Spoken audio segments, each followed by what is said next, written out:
None of you could wait until my music is actually over? No? No? Alright, I guess we're starting a little early then. This is fine.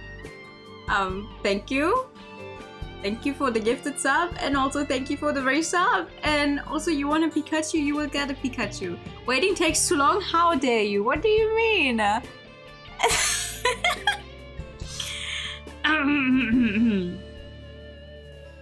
Pikachu. Pika. Pikachu. God damn it! Okay, hold on. I don't even have everything set up yet. This is fine. Like, oh, you nice. I still have like 5 minutes. I can do all that. Okay. Wow, I'm actually... I've set everything on caps. That's not the plan. I did not want to caps. Don't hee me, young man. Everyone go follow Cole right now. He recently debuted, like, for real, actually, and I missed it. And I feel so bad, but also... Wait, why don't I just do this? And accidentally write Cole TV. There we go. Oh, but hello. Hello, good evening, everyone. I still have my window open. That is not good.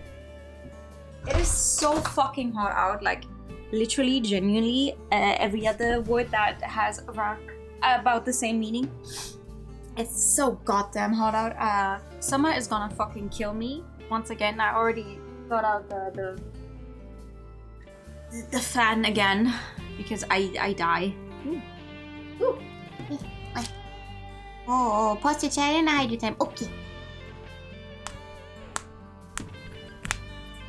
Oh. Some good cracks. Thank you, Ichi. Don't feel bad. Thank you for the shout out. Anytime. Listen, it's been now you're a proper sibling. I mean, technically, you've been for a while now, but I feel like, yay, you did it. It's a warm, you hate summer mood. Like, I was born in the summer, but it's unbelievable. They're real siblings. Yeah, well, come in. How's the music, by the way? Because in my ears, it's really, you know, that guitar is going off.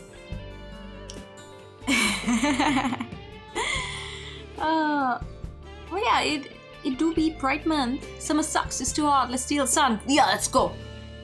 Let's go. You first. I'm right behind you. Hiding in the shade.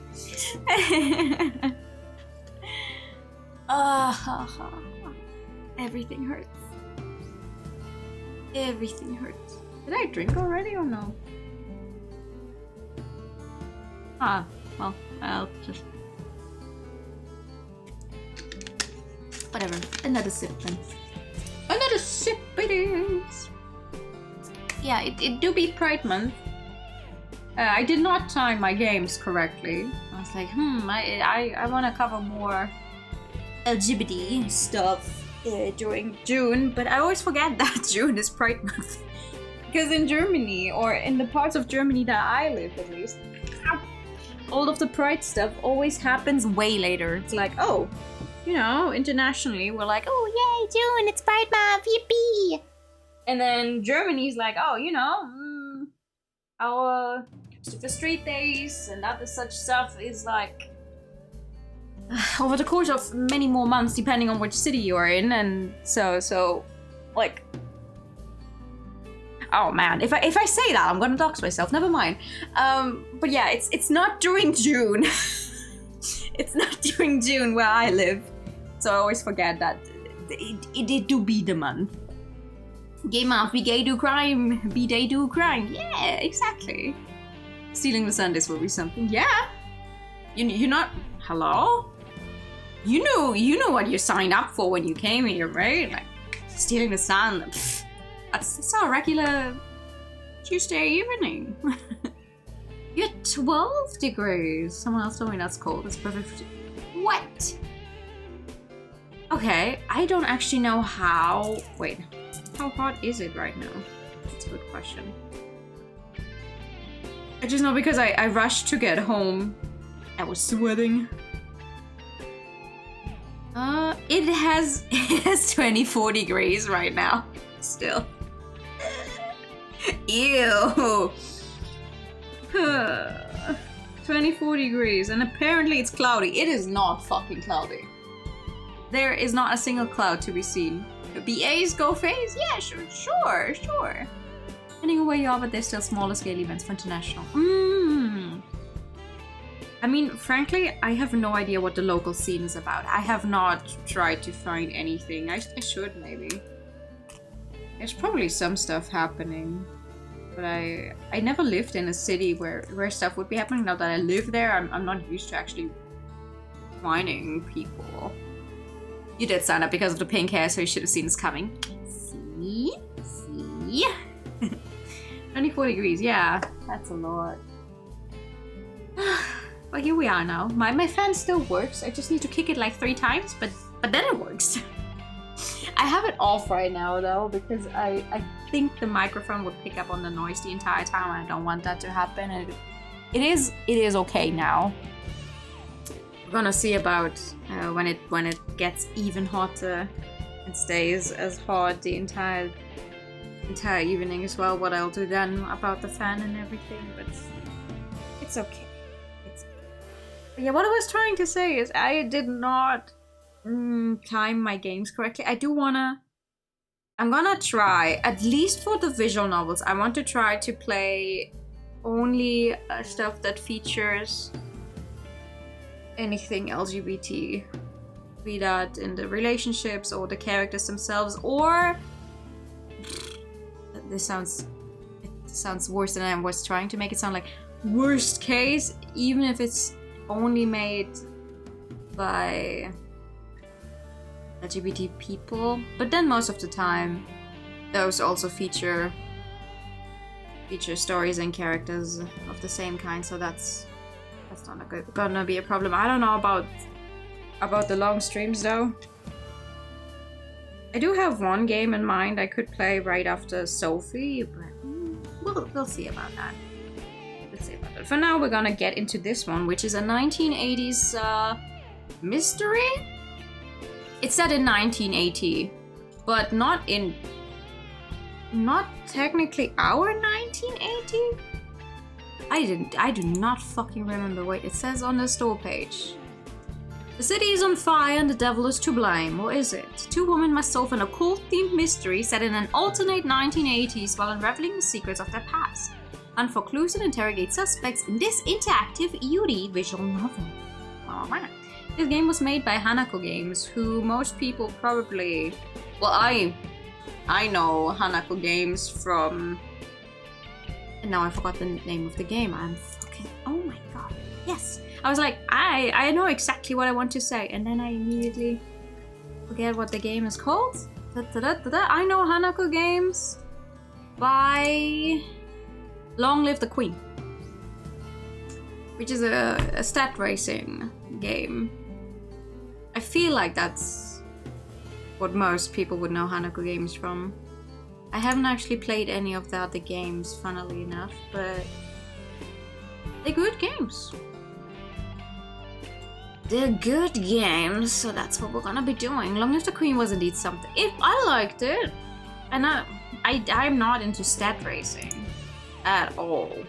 I have the game on at 100%. I have all the achievements, all of them, even the ones that were added sometime later when there was a rat big update to the game. I have all of them. I also apparently already got. Oh, all right, okay. This game features a Steam art drop badge thingies.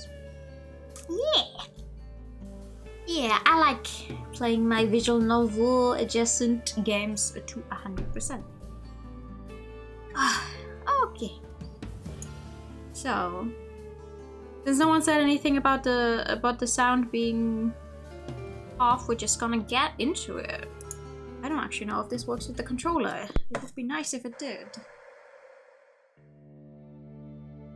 On an ordinary evening in Nampa, Idaho, a woman is alone in a kitchen, heating up soup on a stovetop for a late dinner. Sound is good. That is good. I can't fucking read half the text because my microphone is once again in the way. Distracted by the radio and her daily care, she reaches out for the handle of the pot, forgetting in that moment that the pot has no insulation and that she is taking off her carbon gloves. You think you're missing 2 or 3 achievements? I mean, not gonna lie, I didn't get all of them on my, I used a guide. Someone wrote a really good guide for the game.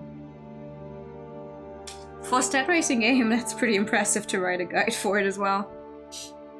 She screams in pain as a stripe burns across her right palm. At that very moment, hundreds of miles away in Maine, her mother is awoken from a sound sleep by a mysterious pain in her right hand. Science has no explanation for these events. They would have you dismiss such connections as coincidence. But for just 3 easy installments of $19.95, you too can explore the mysteries. Paranormal Novelty, 13th Q Avenue, Ostwick, TA84. 10-day money-back guarantee, allow 4 to 6 weeks for delivery, void where prohibited, no COD. The fucking what now? Ooh.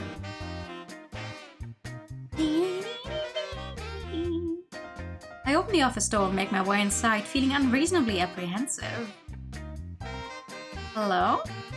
I like the art style a lot. Honestly, what drew me to this game in the first place was the art style. How many games have you seen that have an art style like this?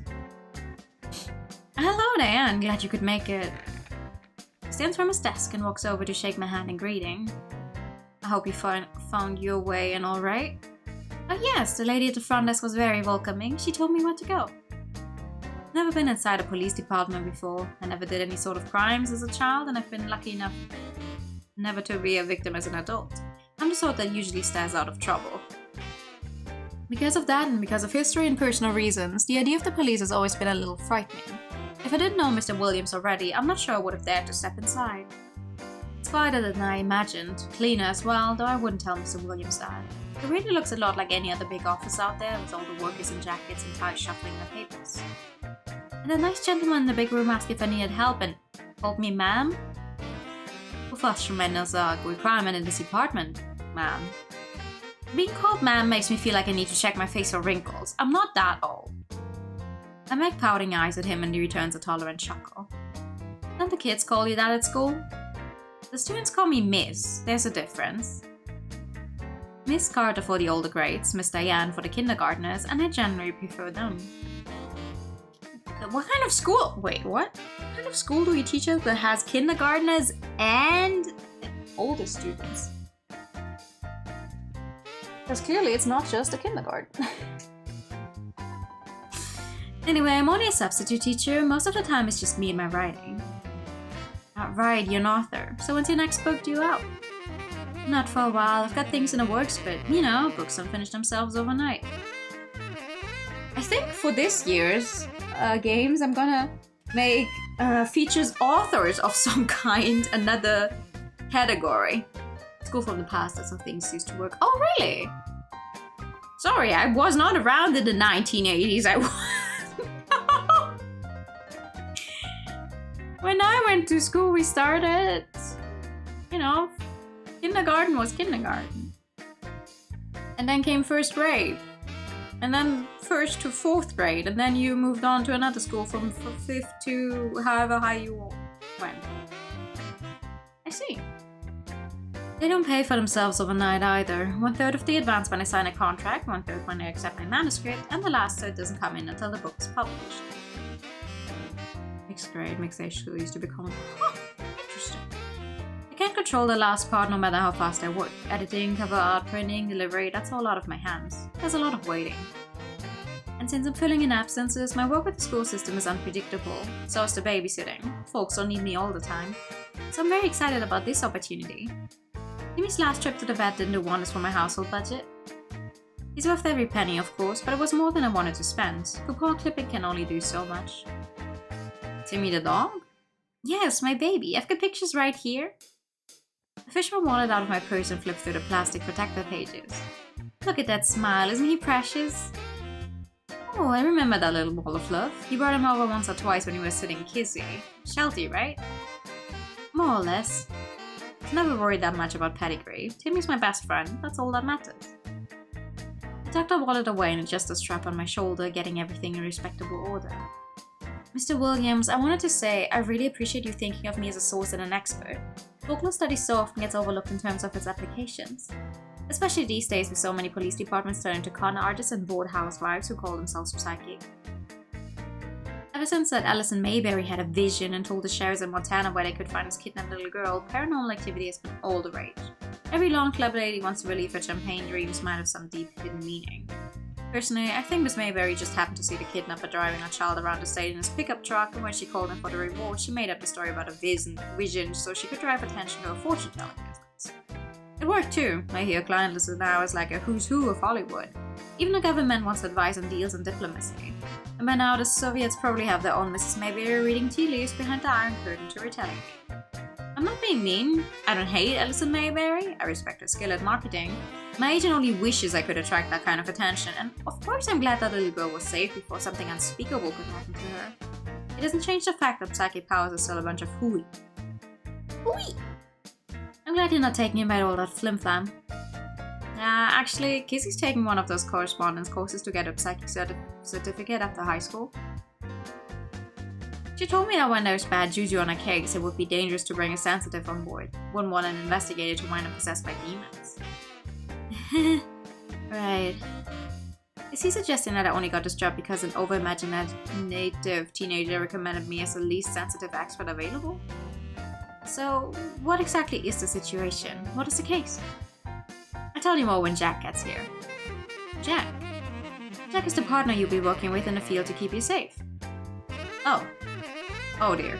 That could be uncomfortable, especially if he's one of those old-fashioned types who think ladies should only see a sanitized version of reality. I wouldn't be able to investigate anything that way. But then I don't really want to get into anything dangerous either. Your job is to be smart and follow orders, so don't get crazy and try to play hero, you hear? Who, me? Kissy always said you're much fiercer than you look. Suppose you'd have to be, or you wouldn't last long as a sub. Those kids can be vicious. Well, they're not so bad. Even the troublemakers usually just want someone to pay attention. Oh. There's a sound at the door, probably the detective that Mr. Williams said was coming. Ah, there she is. She?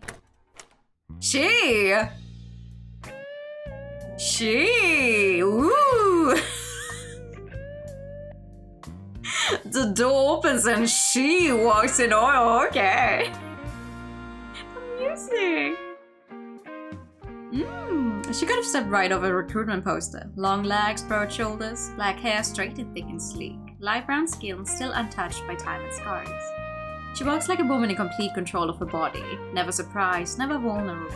The very model of a woman warrior. And far too familiar. Jackie. Hello, Diane. Her eyes meet mine, cold and blue, giving nothing away. Oh, we know each other! She closes the door behind her, seating us all into the office together.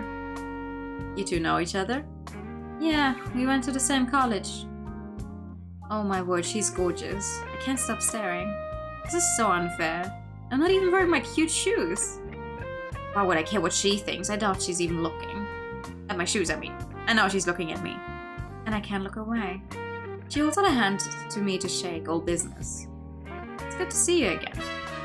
Likewise. Well, saves me the trouble of introductions. Let's get down to business. Honestly, what I find most surprising is that all of these people still remember someone from the college days. It's like, oh yeah, we went to the same college. Okay, and how many people were you at the college? Like 3? I would not be able to remember every single person I ever went to school with. Like if we were in the same classes, maybe, but... He brings out a manila folder filled with papers, photographs, and blocky black and white. Fucking what now? Xeroxes of handwritten reports. Over the past month, there have been several reports of small fires set in wooded areas, never too deep in the backwoods, always near neighborhoods. He lays down a map and taps several locations. Looked like campfires, but not in any designated camping areas, so people were sent around to investigate for fire safety. But it's been pretty wet lately, so the risk wasn't high, but we couldn't count on that. Only you can prevent forest fires. Hold on.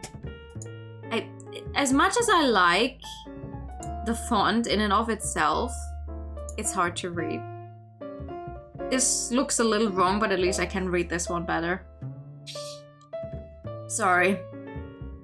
I don't laugh. You figured it was most likely kids or maybe a tramp, been more folks homeless since they slashed the HUD budget. He runs his blunt fingers over the papers, hunting for some signal in the fringes, and works loose a few sheets with photographs clipped to them. Crew came back, said they found something weird in the fires, bones, funny symbols, the devil's work. Not everything that falls outside of the Judo-Christian. That's how the crew told it to me, so that's how I'm telling it to you. I closed my mouth. And now there's this new thing reported. Shops been vandalized, weird symbols painted all over the windows. Owner insisted on cleaning it all up ASAP so it didn't drive off her customers, but we've got pictures of what it looked like fresh. You probably want to go talk to her, see if she knows anything. Address and phone number are here. He looks at me, his normally warm eyes serious. You my expert here. Is this stuff connected? What does it mean? Who's behind it? And how do we make it stop? Y'all know how worked up people can get about witchcraft. We don't want things getting out of hand. He jerks his chin in Jackie's direction. Jack's job is to look official, act tough, ask questions, run any data you need through the system, and keep you out of trouble.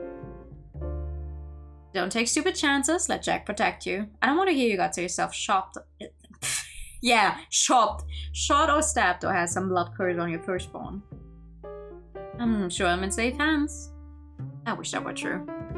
Alright then, I'll let the two of you plan out your strategy. Right, Captain. You give Timmy a cuddle for me, you hear? Yes, sir. Mr. Williams. Captain? It'll do. He walks out and closes the door behind me, leaving us in semi-privacy. Sound, at least, should be blocked, but the glass windows and the walls leave us still in view of other detectives. I suppose the police don't want anyone to be able to move around inside an office undetected. So, here we are, just the two of us. Hi. Hi. You're looking well. That sounds brainless, doesn't it? How have you been? Can't complain. I wait for her to ask the same question in response, but she says nothing. Is your family well? As far as I know. And again, she stays silent. She doesn't even look at me. Can't believe this. I suffered through publishing wine and cheese nights, my great-aunt's birthday party, and even PDA meetings, and small talk was never this excruciating. Well, there's no need for my best manners here, is there? Did you know it was going to be me that you were assigned to? Did you know I was here before you walked through that door? Yeah, but I didn't tell the boss I knew you. Do they know that you're... No. Nobody knows. It's what I expected, really. Mr. Williams is a nice man, but the world is what it is. And in this world, the South is not a safe place to be known as a homosexual. It's hard enough just being a single woman without a man to keep you. Don't worry, I wouldn't say anything. We both have reputations to protect. I never expected to see you here, though. I didn't think law enforcement was one of your career goals. She looks at me for a moment. Well, things don't always work out the way we expect. We're here to do a job, right? So let's get to it. Right. This isn't about us. It's about solving a mystery and getting paid for it. So I can pay my bills and go on with my life where I've been doing just fine without her. Did you guys date during college? What's this tension here? I thought we were going to end up dating you at the end. Not, oh, you know, we're bitter exes for some reason. Let's look at these pictures. Ooh, minigame! Maybe. She brings out an enlarged photograph of a scene in the woods, an ashy circle that must once have been a campfire with a small blackened skeleton lying among the rocks. This was the most recent sight and one that really started ringing alarm bells about cultists. Take a look and tell me what you see. You think it's more unwilling ex? There's definitely a story here, that's for sure. Thank you for the hype time in the pasta check.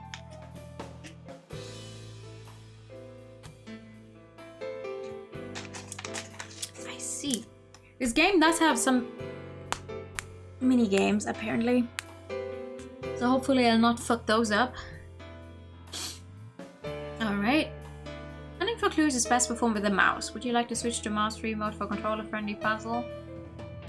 Oh! Sure. Maybe the twist is that they were dating all along. Maybe. Okay. There are, I count quickly, 10 large pieces of paper or cardboard placed around the fire. Maybe brown wrapping paper. It's about the right color and the pieces appear to be torn unevenly. Most of the paper pieces have large symbols drawn onto them in thick black marker. Some have smudged out of readability. The ground was probably damp and the water damaged some of the symbols. As Mr. Williams said, the weather's been wet a lot lately. Pieces of paper are weighed down with stones and twigs to hold them in place. I don't know what these mean offhand, but they look Indian to me. I'll copy them down in my notebook so I can look up more information at home. As well as my set of encyclopedias, I have a number of guides to world, religion, and mythology on my bookshelves. Some of them are left over from my school days, others I bought as resources for my writing. I brought a couple of books on local legends with me to the police department today just in case they were useful, but it wouldn't have been practical to carry the whole collection. I wish I ever took this photograph and thought to move the rocks a little so I could see the symbols more clearly. I do the best I can to draw the symbols, but I know I'm missing bits and pieces. I'm glad the photographer managed to take in the whole scene, but it would have been helpful if they'd included some notes about orientation. For some rituals, it makes a difference what you place facing north. The precise position of these symbols might be important to deciphering the meaning. And then suppose this site is still intact? No, it was all cleaned up. It's not exactly a crime scene, so putting up tape to preserve it would worry citizens for no reason. Did they keep those paper symbols anywhere? I'm pretty sure they were thrown away. It's a pity. It really is. Okay, what's this one? 2 large logs are placed at the edge of the clearing. They look like they might make nice places to sit and watch a fire burn.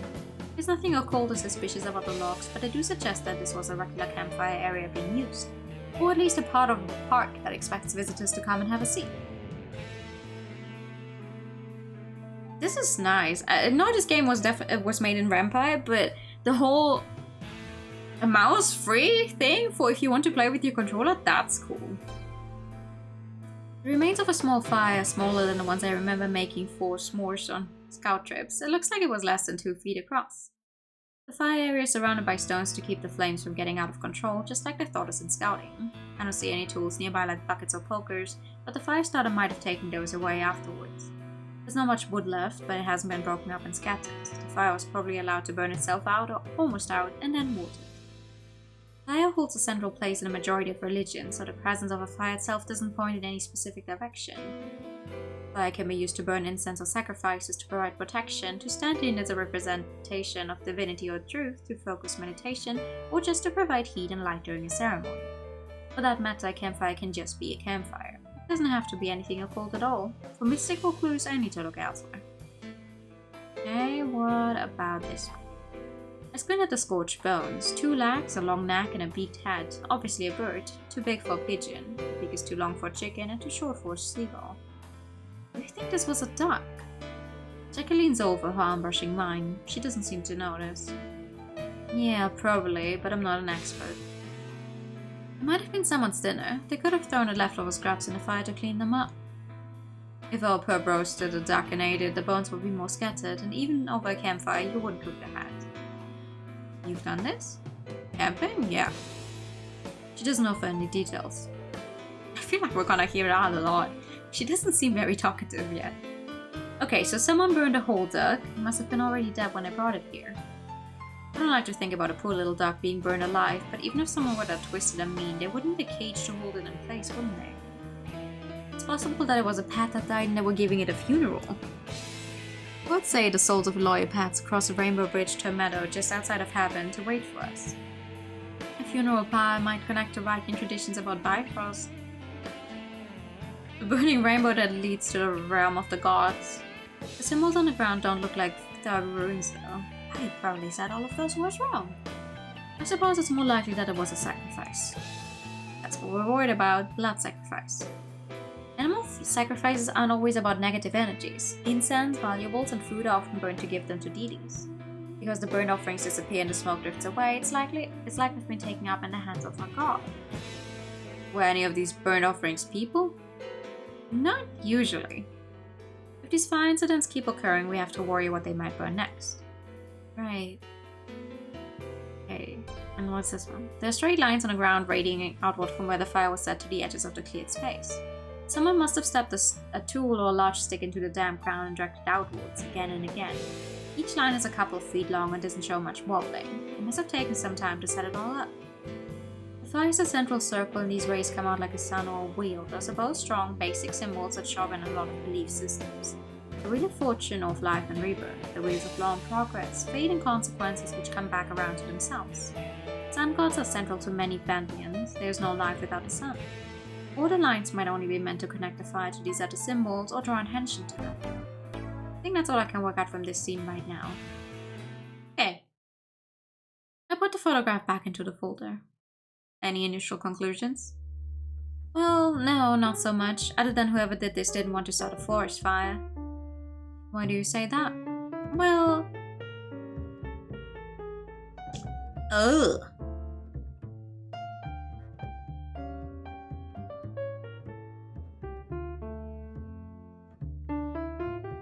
I mean, the fire itself was very much contained, no? God. Right? Look at the fire. It's completely surrounded by rocks with bare ground around that, just the way they taught us to make campfires when I was little. That's how you keep a fire under control. This fire was managed safely.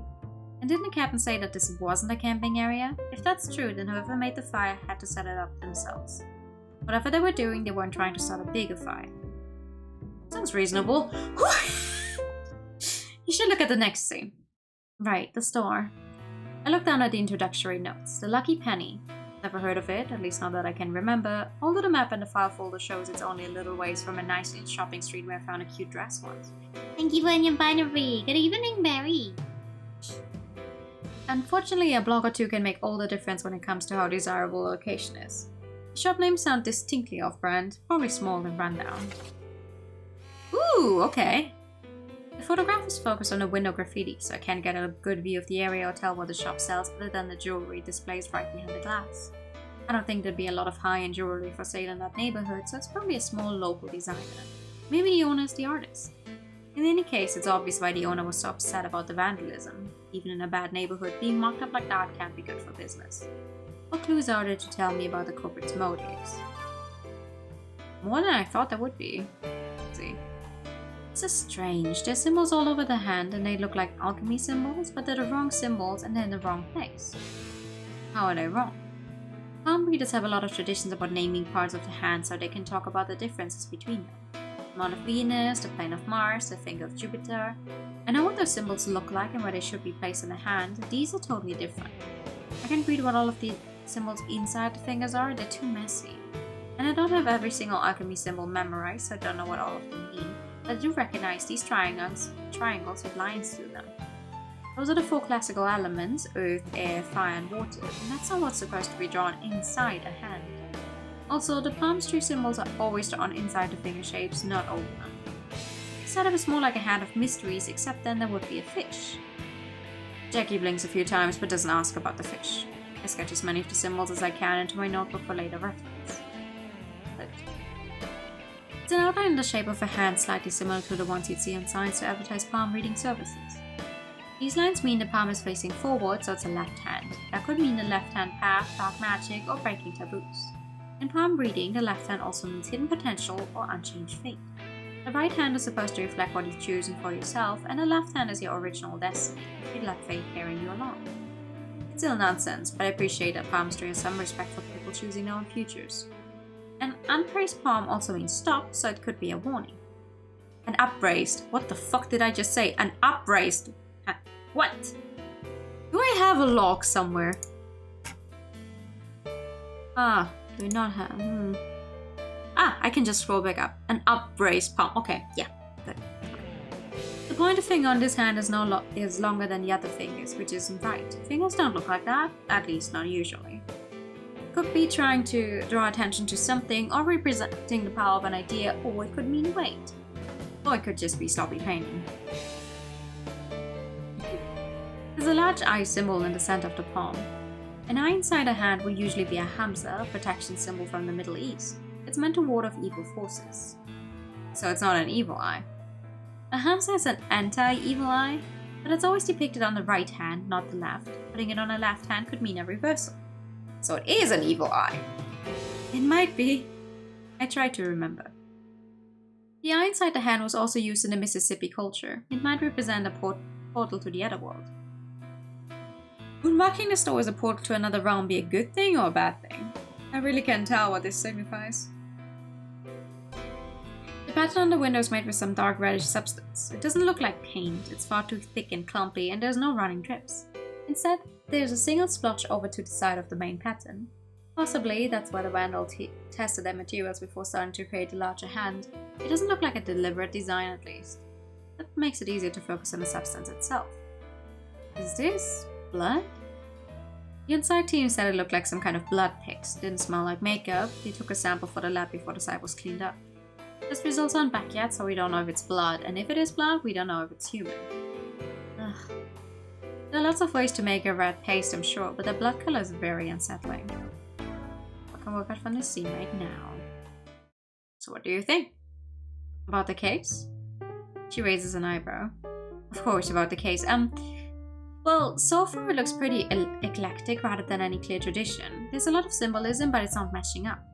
I don't think I can draw any conclusions yet about what sort of person or people might be involved. I need more information. I pointed a photo of the shop. When did this happen? A couple of nights ago. The owner, Jolene Wilcox, called it in first thing in the morning when she came by to open up for the day.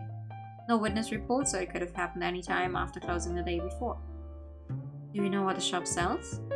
The peppers say knickknacks. That could cover quite a range. Do you think we could visit? I'd like to see the store for myself and talk to the owner. She might know things she hasn't thought to mention. Sure, I've got the Lucky Penny phone number here. Do you want to call? You're more... She hesitates. Friendly sounding. I wonder what she originally meant to say. You're the official representative. She'd take you more seriously. And I'm better at making friends in person than on the phone. I found it's a lot easier to make a good impression when I can see someone and smile at them. On the phone, sometimes I sound too much like a little girl. Alright. She picks up the phone, holding the receiver pressed between her ear and her shoulder, and dials the number. I find myself staring at her finger as it moves around and around the rotary dial almost hypnotically. I suppose the department hasn't upgraded the equipment for years. Most offices have touch-tone phones by now, so they can program in a few numbers for easy redial. But then, what most people want to dial quickly is the fire department or the police. If you already are the police, who do you want to call? The Ghostbusters. Hello, is this Mrs. Wilcox? Hi, my name is... I look away, trying not to make things any more awkward than they already are. She's so... poised? Is that the word I would use if I were describing the scene? She looks confident, professional, like she completely fits in her attire. I don't just mean that the clothing fits her well, though it does, but that she looks consistent. Everything fits together. Her face, her clothes, her attitude. She looks comfortable in her skin, like a person who knows where she belongs. Compared to her, I feel like a child wearing my mother's dress in high heels, still desperately trying not to tip over when I walk. I didn't think I'd ever see her again. Certainly never expected to see her like this, professional, whose hair is longer than mine. But now that I have, I can't imagine her any other way. Jackie hangs up the phone. She doesn't want us to disturb the customers, but she says we can come by at 5 when she's closing up. So we've got a bit of time then. It's only mid-afternoon. What am I supposed to do? Go home and then come back? That seems like a waste. She stands there watching me. I have to say something. So, have you seen Carol recently? Carol? Oh, Carol! Oh, that's been a while. No, I haven't heard from her since... Last I knew she wanted to join the Air Force or something? No idea if that ever worked out. Pity. It's a pity that it didn't even mean anything to you. Anyone else? I mean, in your life? No, I'm not in a relationship. It's a job that gives me purpose, family. I don't have time for anything else. Ah. I wait for a moment, but she doesn't say anything more. She doesn't ask about me. Well, fine. She doesn't care. We're here for business and nothing more. I can be a mature adult about this. I'm sure you have other cases that could use your assistance. Is it alright if I sit here for a bit to read the rest of this file and go through my books and notes? The captain gave me an overview, but there's a lot of background information in the folder that I haven't read yet. It's fine. Call me if you need anything. There's coffee and water down the hall. I wrinkled my nose. I still hate coffee? It's just nasty. It's so bitter. It tastes like you've burned the water. She shakes her head with only the faintest smile and leaves. She always drank too much coffee, especially after a late night. I remember. We met in college. Good old Tiger State. Go Tigers! Since neither of us could have afforded a private university, it was public in-state tuition or nothing. That's not unusual. There were literally thousands of other freshmen in the same situation every year. There's nothing special about it. Purely by chance, we were both assigned to the same English composition section in our first semester. It was a required course, not something Jackie signed up for. High school education can be very uneven, so the university wants to ensure every student can read and write and put together a basic essay before they're allowed to progress. When you take a couple thousand freshmen and split them into sections, the sections are still enormous. I don't know how many other students were in our class, but there were a lot, and I never knew them. I wouldn't even have recognized them the next year. Class isn't how we met. TA for our composition section, teaching assistant, a grad student who does scut work for a professor, recommended that we students attend a poetry reading one evening to enhance our understanding of the subject. I went because I was interested in poetry and writing. Jackie went to get extra credit to save her grade, and that's why I first really saw her. In those first moments, I didn't even know she was a girl. I'd never seen a girl like that, with hacked off hair and spikes and a big leather jacket. You never saw that in Sunday school. Yo, okay. Despite our differences, or maybe because of them, we made friends. Opposites attract, right? I was fascinated by her, and she was tolerant enough to indulge me. They both look absolutely adorable. She snuck me into a bar, not to drink, just to see what it was like inside, and taught me to play pool. I told her what I thought were funny stories from my high school history class, and she listened. We went to a John Jett concert together. It was amazing. I never heard such noise. Not just the singer and the band, but the crowds and the energy. I couldn't sleep that night. I was still so excited. I saw lights flashing every time I closed my eyes. It took me over a year to realize I was in love with her. It seems so obvious now, but I'd never fallen in love before. I didn't know the signs. I didn't know that sort of thing was possible between girls. I didn't have any way to recognize what I was feeling. All I knew was that I wanted to be around her as much as I could, and that even when we were together, I wanted something more. My student dorm didn't allow visitors after dark. One night I was coming home from a late study session and saw a couple kissing goodbye outside. I looked at them and the thought flashed into my mind. I wanted Jackie to kiss me like that. That's when I started to understand how I felt and who I was. Of course, in that first moment I was confused and desperate and worried something was wrong with me. I even considered the possibility I might be possessed or haunted by the ghost of some man, and that's how I was drawn to a woman. It sounds ridiculous, but I didn't know how else to explain those feelings. After I accepted that it was just me, it took a while, but I finally found the courage to confess my feelings to Jackie. I was afraid she'd be disgusted or insist that I needed therapy. Instead, I found out that she had girlfriends before, but that she thought I was too normal and pure to ever entertain such an idea. From that point on, my whole world changed. She taught me how to please a woman, starting with myself. I hadn't even known that much. There was no such thing as sexual education in my school. It just wasn't talked about. I had no idea how much I'd been missing. We were young and in love. We went to art galleries, watched fantasy films, and imagined ourselves on heroic adventures. We fit together perfectly, like interlocking crystals. The next semester, we managed to arrange student housing together so that we could be roommates. No more visiting restrictions, no one to question time we spent with each other. Our own perfect little world where nothing could touch us, the foundation for the rest of our lives together. At least, that was what I believed at the time. We didn't take the same classes. We always had our own schedules, our moments of separation. I didn't want to be controlling and demand that she spend all the time with me. Oh my god, they were roommates, yeah! But Jackie started staying out later and later. She never wanted to tell me where she'd been. And then when I wanted to talk about our future, it all fell apart. But that's behind us now. It's ancient history. Not the sort that leaves tramples and mythologies. It's just over. Here now we have work to do. I pick up the folder and set myself to reading. Sometime later, I hear the door open. Diane, what are you still doing here? Oh, I was just reading. Jackie said it would be alright and... I'm sorry, this is your office, isn't it? I'm in your way. Well, I'm not always here, you know, but my thoughts are. I didn't snoop into anything I shouldn't, Mr. Williams, I promise. Thought you were going to call me Captain here. Right. Where's Jack, anyway?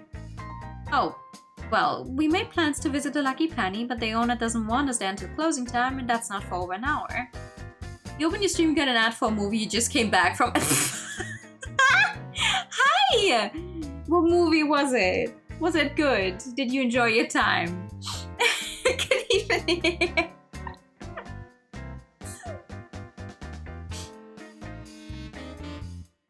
So I thought it would be a waste of her time to sit in here with me, and she probably has other things to do. What about the waste of your time? Oh, the new Spider-Man. Oh, wait, that's out already? I want to see the new Spider-Man. I didn't know that was out. I want to see the new Spider-Man. That's the new animated one, right?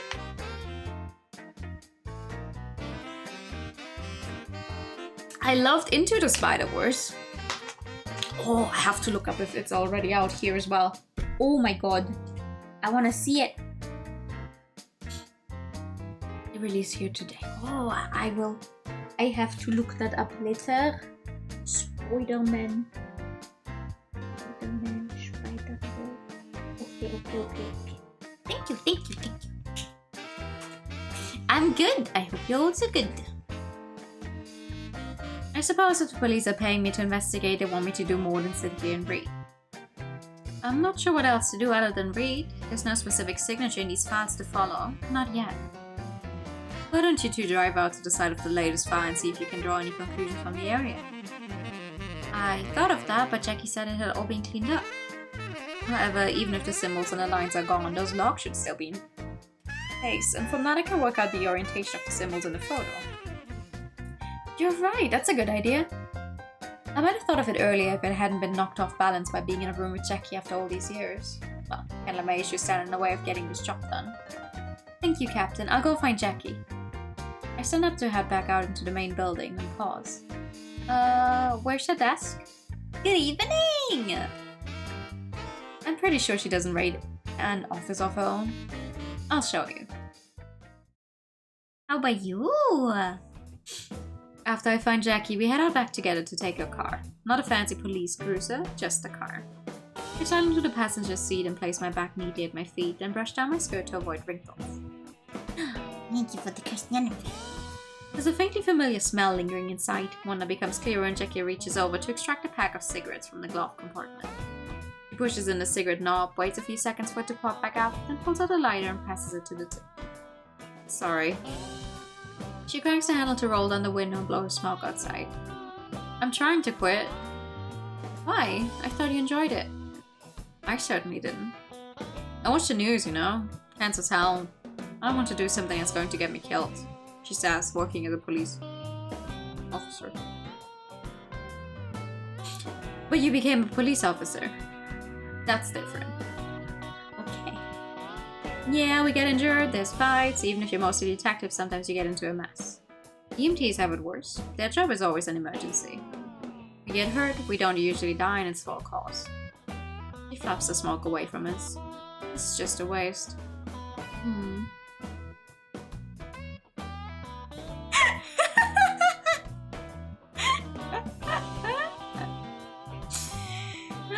Sometimes we really just need to have a game just continue before we comment on anything, it seems.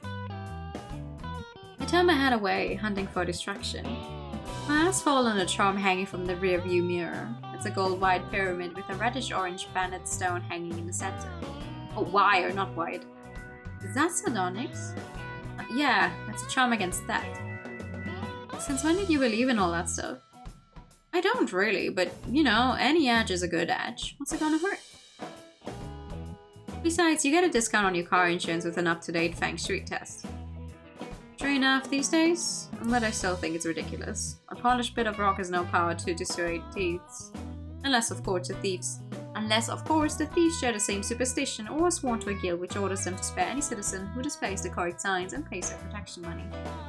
The thieves' skills, like magic stones, are only found in fantasy. Come on, let's roll. Pull up the map so I can see which way to go. I grab the city map from the glove compartment and unfold it onto my lap, comparing it to the information from the manila folder. Oh, that's right by the Botanic Gardens. I haven't been there since I was little. Just tell me which road to take. Right. I do not know how to read a map. Good thing I don't have to. Jackie parks the car at the entrance to the Botanic Gardens. Wait here, I'll get us in. Don't I need to pay for my ticket? No, this is an active investigation. We're doing a job. There's no need to charge us admission. Ooh, she walks up to the ticket window, pulling her badge out of her pocket. I suppose she's right. You don't make the plumber buy a ticket in order to get in and fix the pipes. We're here to examine the scene, not to take advantage of the gardens for a cheap date. Of course, it is a lovely day and we're not really expecting to find much in the way of clues. Most of what we get from this visit is a pleasant walk. I don't want to accidentally encourage police corruption. Maybe I'll send them a donation later. Alright, it's taken care of. Lead the way. Me? You're the expert here. I'm not an expert on parks and gardens. No, but you're trying to get into these people's heads. You can recognize what might matter to some cult or whatever. So, point out anything that catches your interest. Ask any questions you want. Right. She's trying to be helpful, I think. Okay, follow me? I don't really know my way around here, so the first thing I do is check out the map of the gardens posted just past the entrance gate. If I understand the layout correctly, the site where the mysterious fire was set is in the woods deep inside the property, a ways walk from here. Those woods and the nearby lake aren't part of the formal gardens, but going through the gardens is the only official way for the public to access the area. It looks like there's another driveway for service vehicles somewhere on the other side of the block, but otherwise the whole area is bounded by walls, hedges, and chain link fencing. When was the fire here set? Not while the gardens were open, was it? Well, we don't know the time exactly, but the site wasn't discovered until morning. It probably happened after hours. The entrance gate would be locked after hours, wouldn't it? Do you think they climbed over to get in? Parking in the main lot at night when it should be empty might attract attention, and it's not very close to where they were going. I look at the map again, noting all the ways the garden paths fork and twist. Even now in the daylight, it would be easy for us to miss a turn and end up in the wrong place. Unless someone knew this area really well, it would be hard to reach that clearing from here in the dark. Someone who worked here would know the way, but we don't have any reason to suspect that, especially since this wasn't the only fire, just the most recent one. The fire clearing's not that far from the south fence. They could have parked somewhere along the block and climbed over there. She's right that it's a short distance on the map, but it also looks like untouched forest in that patch. Branches, brambles, leaves, mud. The ground was wet that night. If they came crashing through the woods, might they have left a trail? There could be footprints or torn bits of fabric, or maybe items that fell from the pockets and they missed in the dark. Probably too late to find anything like that now. Oh. That's right, the fire was last week or thereabouts, and the police already checked the area when they took the photographs. Any clue in the woods would either have been found already or be trampled up by now. It was a good thought. Right. She is trying to support me or to show better manners. Let's go see what we can see. We stay away from the children's nature exploration zone, past a wildflower field towards a stream. A tiny wooden arched bridge, painted red, crosses over the rocky water. Beyond that, there's a hill covered with daffodils and a trail lined with blooming dogwood trees. But we don't turn towards the flowers. We follow the pebbled path to its end and continue on fainter dirt trails, away from gardens and into the woods. We walk a little further and then Jackie raises a hand. There, I think that's the spot. Up ahead, I see a clearing with two logs sitting on the grass. There's no fire circle and no spoked wheel dug into the dirt, but there's a large area of torn up ground where the evidence might have been wiped away. I don't see any trail trampled through the woods either, but that doesn't matter right now. I stand beside the disturbed earth and take in a slow, quiet breath, letting the atmosphere wash over me. It's peaceful here. We're far enough from the big road that I'm not hearing a lot of traffic noise, just trees. A nice place to have a picnic. It wouldn't be so quiet at night in summer when the bugs are out and the air throbs all around you. But when the weather's cool and wet like it has been, the night would be a cascade of drips and rustling. What would it feel like, creeping around here in the dark with mischief in mind? Trying to move by stealth over uncertain ground, not knowing who might be on watch, every sound a possible danger. If it was a cloudy night, the darkness under the trees might have been almost opaque. Would the culprit or culprits have risked a flashlight? Or did they have to feel their way along, stumbling through plants and branches in quest of solid ground? We don't know how many people were involved. Struggling alone in the dark could be terrifying, but in a group that might transform into a sense of adventure. A challenge or a dare perhaps. An initiation. One member to build the fire while the others led the way and kept watch. An orchestrated ritual, each participant drawing a line in the dirt. That would mean 10 people though, and that seems like too many to pass through the woods without doing a permanent damage. Fewer than that, I would think. Maybe even just one. Somehow, someone built a fire out of wet wood in the dark, set it alight, and roasted a duck carcass over the rocks. Did they sit then and watch it burn? Did they pray or chant? Were they frightened? ground, desperate to get away, or exhilarated by the blaze. I hear Jackie stepping close behind me, and my shoulders immediately tense. For a moment I'd forgotten she was here. Picking anything up? I'm not psychic, you know. No, but you might have good intuition. Yeah, get wet words? Too many people think they have intuition when all they have is imagination. I see. Just snap at her just then. I didn't mean to. I was just trying to picture what it would have been here. Let's try it again. I was just trying to picture what it would have been like here at night, that's all. To see if the viewpoint would open up any new possibilities. And did it? Not really. Feeling uncomfortable, I reached for my notebook. I wanted to come here to check the orientation of those logs so I could update my notes about the layout of the symbols. Do you have a compass? Compass? What for? To tell which way is north. It's afternoon. Just look at the sun and shadows. I know about east and west, but the sun doesn't set perfectly to the west, you know. It doesn't? No. It depends on your location and the time of year.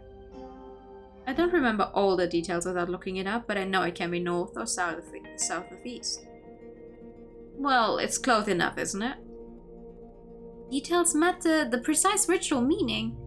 I cut myself off. It's obvious that she doesn't have a compass, and complaining about it isn't going to change the facts. I just have to work with it. Well, if it might understand positions at this exact time, I might be able to work with a true orientation later if it's important. So, yes, it's close enough. Good.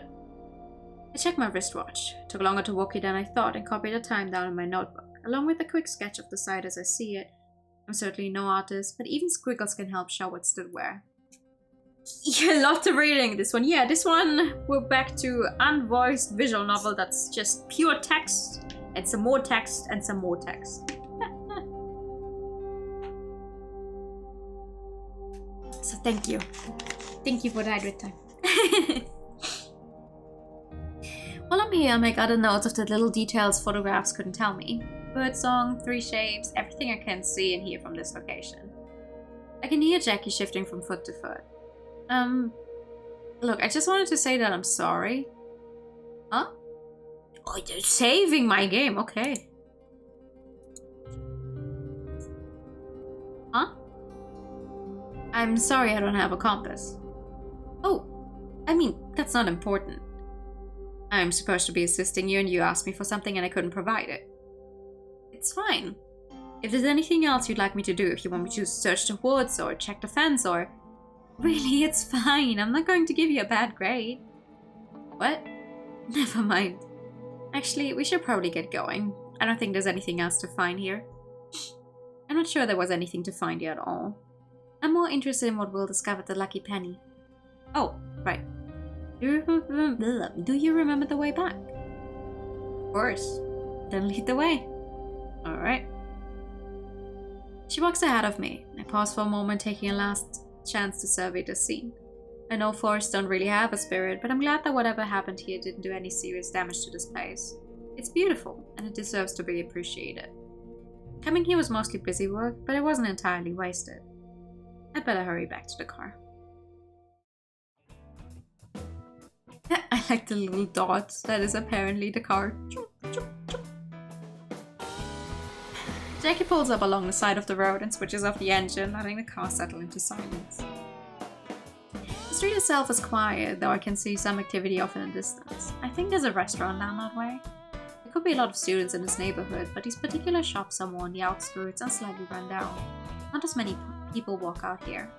On the other hand, it's closing time now. It may have been busier early in the day. We get out of the car and close the doors. Charming, huh? Nothing residential, definitely no surveillance cameras, no night witnesses. Guess it would be easy for a vandal to strike. Or a burglar, if they thought anything was worth taking. But the shop wasn't robbed, so... There you are! A harsh voice suddenly cuts into my thoughts. I turn to see an older woman, her face already half stiffened into a scowl. A cloud of hairspray surrounds her, holding her faded blonde tresses in position as surely as if they were wide in place. It's not Shiro, but she reminds me straight away of the lunch lady at my old high school, a horrible woman who had no sympathy for anyone who'd forgotten their food or thrown away their retainer. I try to control my flinch and put a bright smile on my face. This must be the Lucky Penny's owner, Jolene Wilcox.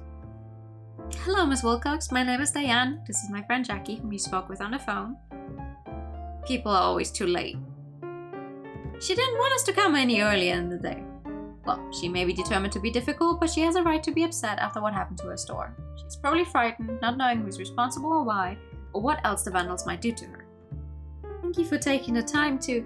I had to spend my own money cleaning up that mess, you know. My own money? What are my tax dollars for, huh? So who's supposed to help me now? Are you fixing to stick around and guard his place overnight like I asked for? I really don't think that's necessary, ma'am. This was probably an isolated incident. My ass. But we're doing everything we can to locate the person or persons responsible and see that they're held accountable for their crimes. We've got a few questions for you, but do you mind if we take a look around inside first? That's what you're all supposed to be here for, isn't it? So get on with it. I dial up the smile as brightly as I can. Thank you. We'll do our best. She snorts. Finally, we managed to bypass the Minotaur and enter the maze itself. Good evening! How are you? Ooh. Yeah, okay. A store... a store for knickknacks. Ooh. Oh, what are those blue stones called? The blue stones with the like eyes on it, the ones you can see on the left. I don't have my cursor on so you can see it. I remember having stones like that. They were all the rage for some reason. But you don't see them nowadays. You don't see them anymore. It's a lot of junk. Not really antiques, just stuff. Old, used, a little bit dusty. The whole place smells like a mix of potpourri and mildew. If I'd been expecting a hidden trove of golden treasures and mystical artifacts, I'd be disappointed. As it is, I'm simply confused. What drove a vandal to target a place like this? Jackie turns in slow circles, apparently uncertain what to look at. I'm not sure how we're going to find any clues here. Seeing her at a loss stiffens my spine. I pull out my notebook. I can do a quick catalogue, not everything here obviously, but getting a feel for the kinds of things this place sells. That might tell us something about who visits this shop. Be my guest. Oh my god! And your guest I shall be. There's a collection of old toys shoved under a table. From the price tags, they appear to be mostly worthless. Nothing really stands out other than the twisty cube, which I was never any good at solving. The store sells toys, so it might attract children or parents. That's all I can say about that. Ooh, okay. There's a cluster of small flower pots on the floor, the kind meant for putting plants on desks or kitchen countertops. Some are plain terracotta, but others have been painted with simple cheery designs. Suns, flowers, sleeping dolphins, the sort of things you'd find decorating children's rooms. They're cute, if I had any plants to put in them. I'm really more of a dog person than a plant person. Plants are too quiet. But then, that's probably what some people want. Some other vases, dishes and crockery around too. I'll note them for my list. There's a jewelry display set up in the front window and a larger case in the center of the store, as well as a few baskets and stool stands here and there. I assume the most valuable items must be the ones protected by glass, but it all looks like costume jewelry and folk art to me. There's a bracelet made of individual shiny black stones, the size and shape of the pallets on Candy Necklace. What? Sorry, what? On a Candy Necklace. There's a necklace whose pendant is a thin circle of green crystal shot through with black lines almost like a sunburst. There's a ring with a clear faceted stone set in deep, so the top of the stone is flush with the metal of the band. Stone sparkles less that way, but it also won't catch on things so much. It's more practical. There's a tray of birthstone jewelry set out in a grid by month, modified to be the cheapest versions of the possible stones. Unlike most of the items, these are clearly new. You could find a tray just like this in any department store's little girls section. I wonder how many little girls come in here. For now, I'll write down jewelry and various. My birthstone is, what is my birthstone again? I think that's that.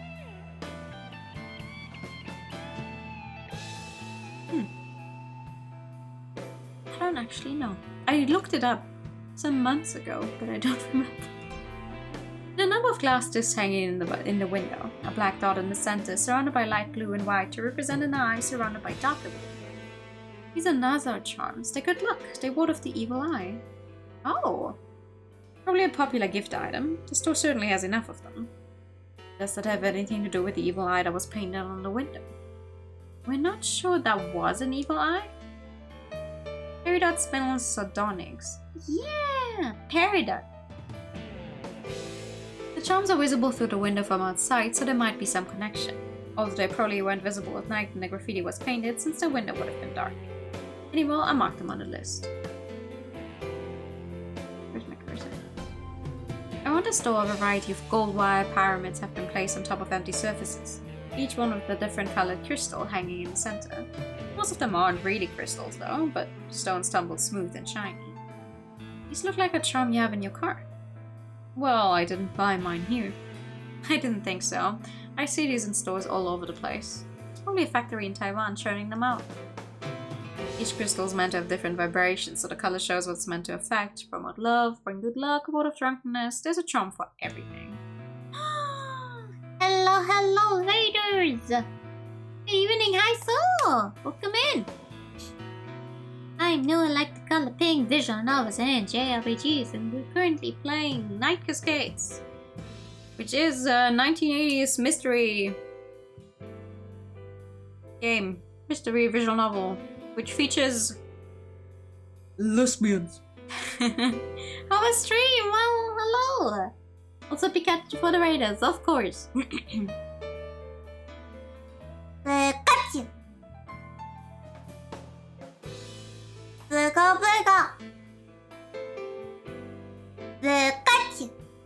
Yeah, it's been good so far. How was your stream? What are you even streaming? You were playing Genshin. I see. I hope you had fun. I'm not sure how many of the purchasers would know which zone traditionally meant that what without the cards to label them though. I'll add them to my list. You bit sleepy. I know that feel. You doing some events? Nice. I have no idea what's happening in Genshin, but as long as you're having fun, that's good to hear. There's a bunch of old National Geographic magazines on one of the shelves, some filed correctly and others stacked on their sites. My dentist used to get these. I always love looking at the pictures, so much color. Yeah, okay, thank you for coming by. Mama. The top issue on the stack has a cover featuring a strange golden mask, probably the death mask of a Mycenaean king? This must be for collectors. I'll put them on my list.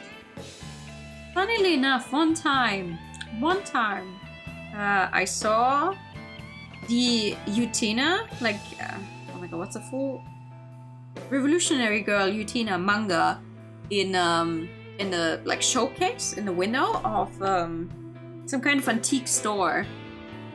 I think I told the story before, and I'm still so mad. It was a Sunday, so the store wasn't open. I didn't even know we had a printing of Revolutionary Girl Utena in Germany. I don't think I'm gonna see those books in real life ever again, and I'm so mad that it was a Sunday and it was not no store anywhere close to me that I could have come by again on a different day when it was open.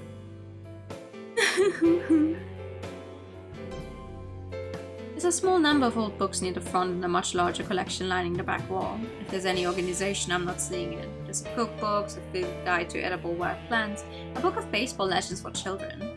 Ooh, an enchanted world book about alchemy. I've seen these. They're not as comprehensive or reliable as the folklore guides I own, but they have nice pictures and they make the history of magic more accessible to young readers.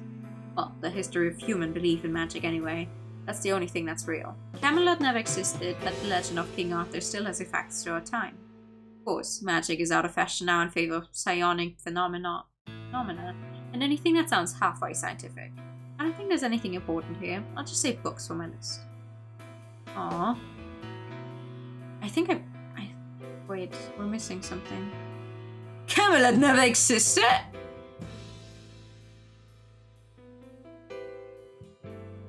I don't actually know. I do not know enough about King Arthur and his funny round table. This be a mystery visual novel that's set in an alternate 1980s.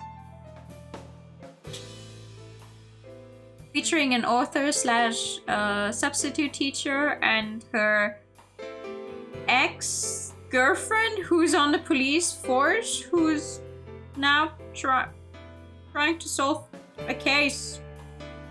I don't know what's alternative about it yet. Maybe the fact that there's gonna be some actual spooky stuff or something? Maybe there's some actual supernatural stuff at some point. We're not believers right now, though. Ah, I missed on this one. There's several large metal filing cabinets in the store. I pull open a drawer to peek inside. Plastic pages, each with a sleeve to hold a paper card. Sport cards. I'm sure some of these are worth money, but I don't know anything about the sport or the players. Guess collectors like them. I'll mark them on the list. And that's everything we have. Okay. There's a lot of stuff in here, but no obvious evidence for why anyone would target this shop. Nobody left a note saying I did it, huh? Sorry. I guess it's not usually that easy, is it? Not every game can be Paranormal Site with 2 hours worth of action fit into the first hour of the game. I mean, to be fair, Paranormal Site kind of cheap, like, went... As much as I liked the game, the ending was cheap. The ending was very much just... You're done now. Hello, yeah. I should relax a little. She's not asking me to write Sherlock Holmes overnight. She's actually been pretty sensible. We're not gonna start talking about Life is Strange on this channel. Nope. Nope. Not today, anyway. Maybe some other time. Maybe some other time. Anyway, I don't see anything obviously controversial. Some thrift stores still do a lot of business in old Jim Crow signs, but there's nothing like that here. I didn't see any hoochie coochie pictures either. No Soviet collectibles, not even much of anything religious. I wonder if Miss Wilcox took anything out of sight. You'll have to ask her. Right. You don't like her, do you? I don't know her. I don't think she responds that well to me. She kept talking over me earlier. Jackie should treat her with more respect. Maybe it's the way she dresses. Didn't your captain say it was your job to look official and ask questions? True. She pushes the door open and holds it for me. After you. Once we're outside, Jackie takes a casual stride forward, her hips stating authority. Miss Wilcox, ma'am? What is it? She turns, flicking something away from her hand. A cigarette, most likely. Have you rearranged the store at all since the vandal struck? Changed your merchandise? Moved anything out of sight? When would I have had the time? Bad enough I had to clean up that window. Yes, ma'am. Sorry about that. Have you had any problem customers lately? Someone who might have held a grudge against you? Well, now that you mention it, I caught a couple of kids in here last week trying to shoplift. Crazy little weasel tried to claim it was an accident and a misunderstanding. Accident nothing. I saw him shove the jewelry into his pocket and try to walk out the door with it. I grabbed him by the scruff of his little neck and dragged him back. How old a kid are we talking about here? I don't know, teenager? Right, ma'am, it's generally not advisable to engage in physical conflict. We wouldn't want you to get hurt. What, you think I let that piece of trash get away with it? No way in hell. Excuse my language. Took my property back from him, but put the love of Jesus into him as best as I could, and then I tossed him and his friend out and told them to never come back. I guess you might call that a grudge.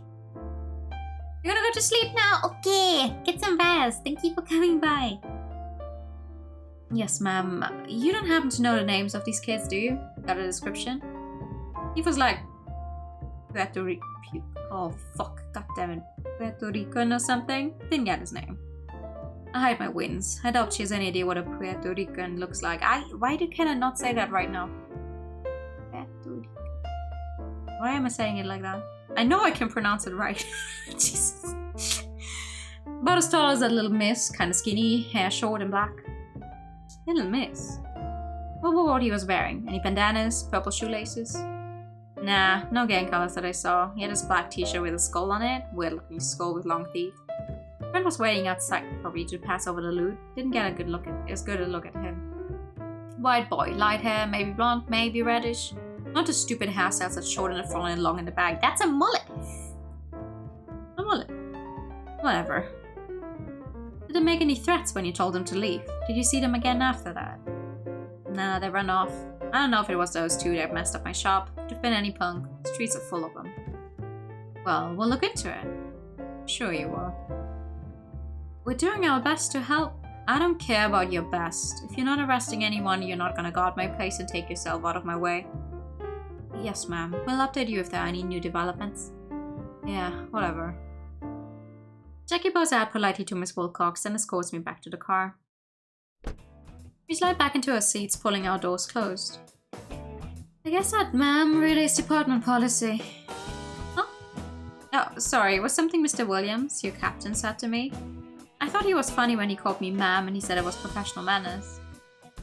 Right. Well, yeah, we're in stressful situations, tempers run hot. It's important that we don't rise to it and don't make things worse. Suppose she has a right to be in a bad mood after someone defaced her store. And for all we know, she's like that all the time. Doesn't matter. She still has the right to protection and to politeness. That's very mature of you, detective. Yeah. Did I say something wrong? I guess we should be getting back to the station now. It'll be time to think about dinner in a bit, don't you think? Wait, did I just ask her to dinner? I didn't mean to ask her to dinner. I don't want to have dinner with her. I mean, not really. I mean, I would if she asked. I mean, because it's polite. But I have to be assigned to work with her of all people. One moment it feels like talking to an old friend, like we're young again and bouncing band off each other and everything is in sync. The next moment there's sand and the gears all stop. It could have been worse. I could have ended up with someone my father's age with a walrus moustache and a thick hand on my... Moving. I'm sorry, what? Focus, Diane. I must have zoned out for a second. What did you say? I said I have plans tonight, so I won't keep you out too late. Oh. But she said she wasn't seeing anyone. I suppose she doesn't have to be in a relationship to have plans. She could also just be planning on going grocery shopping after work. Having plans for your evening does not... Oh my god. Does it? When you say you have plans, does that mean you're planning on seeing anyone specifically? No, right? It's just, sorry, my evening is preoccupied with things I want to get done. Is it not? No, this is just romantic by own. Okay, good. And reaches for the radio knob, hesitates, and drifts back to the wheel, music untouched. We should get moving. Right. She starts the engine and heads back out into the roads. I wonder what the plans are for the evening. She probably has women crawling on their hands and knees begging for her attention. Though if no one in the department knows about it, she must have to be somewhat discreet. No, I don't want to know. You parked at the station, right? Can I drop you off there?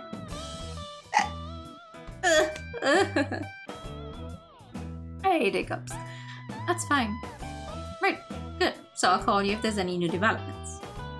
Okay, and I'll cross-reference some of these symbols and see what I can get. Yeah. She stares straight ahead, knuckles tight on the steering wheel. I keep my hands flat on my lap. I can't wait to get home.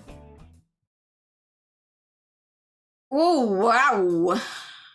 That is interior design. I come in through the front door, clutching a phone bill and 2 ads for yard work that were shoved into my mailbox. Then there's the dog! Timmy comes bouncing up to greet me, barking all the way. He's not tall enough to jump up and lick my face, though I do get paws on my legs. Just a minute, let me put down my purse. My work schedule is erratic, so there's no consistent routine for me coming and going for him to get used to. He's well behaved by himself, but he's always excited to see me. Interior design is my passion.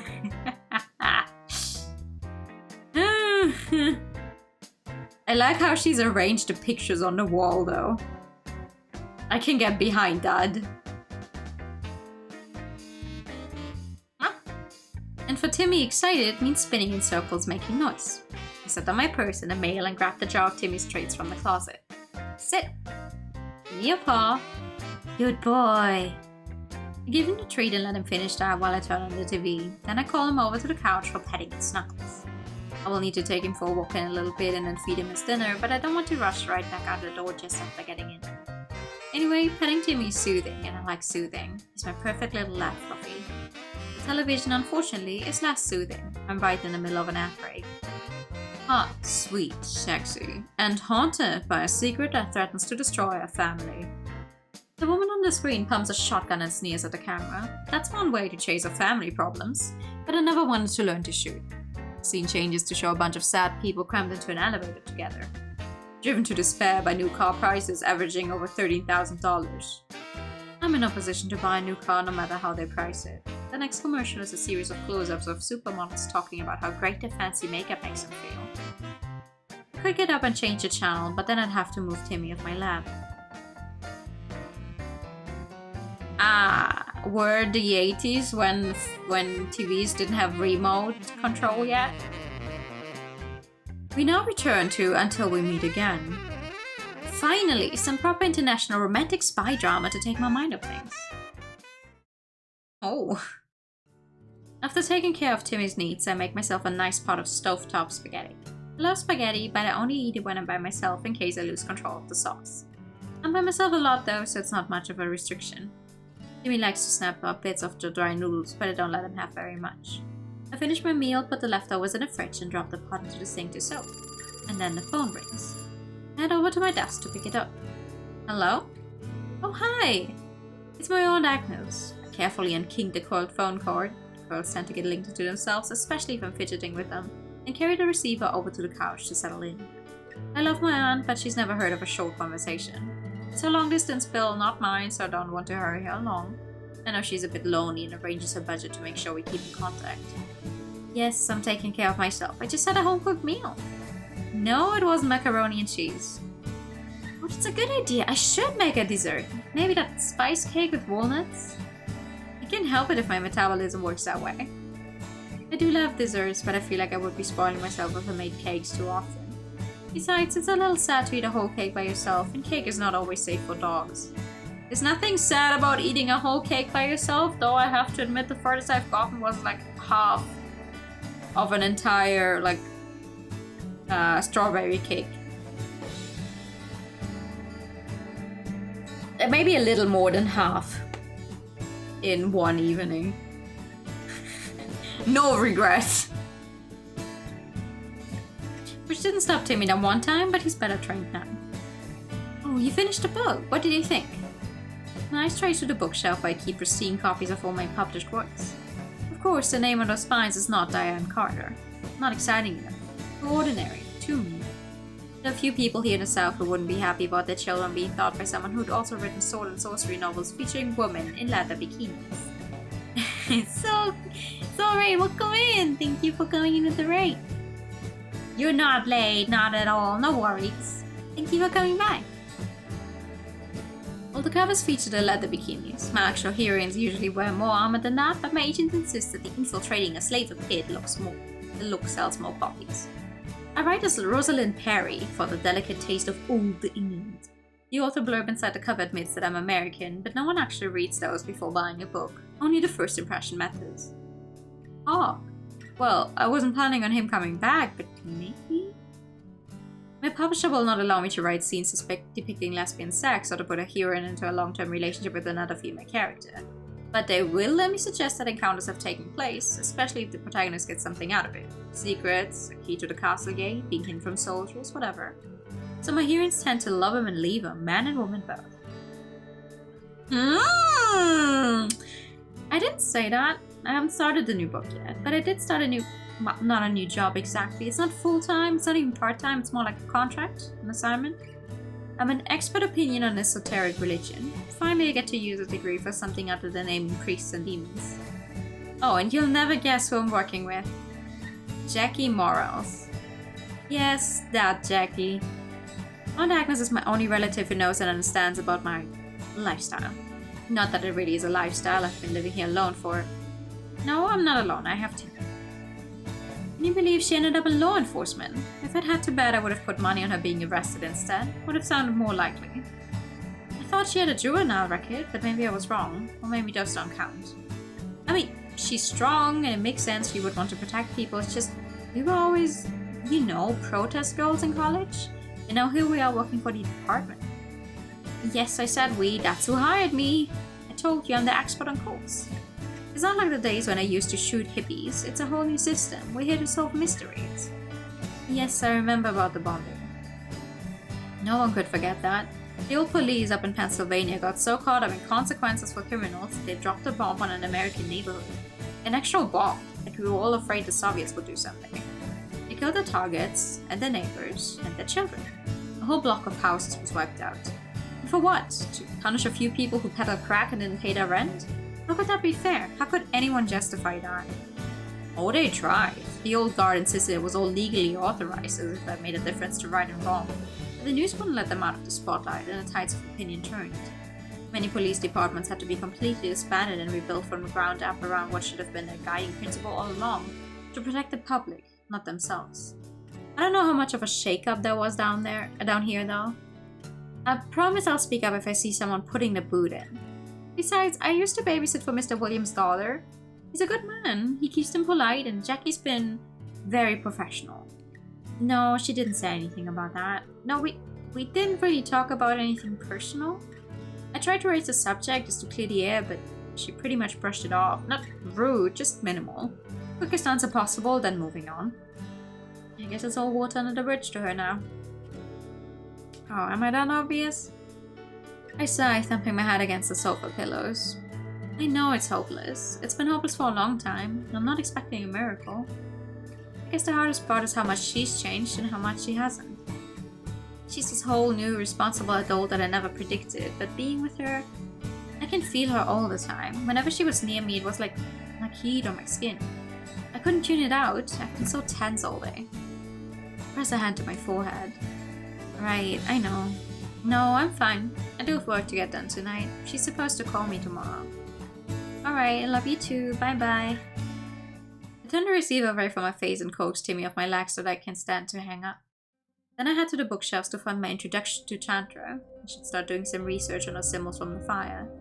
But my hand passes over one of my own novels, The Kingdom of the Sun. The protagonist is a woman whose village was raised by bandits, forcing her to take up arms in the quest of her destiny. All the usual things.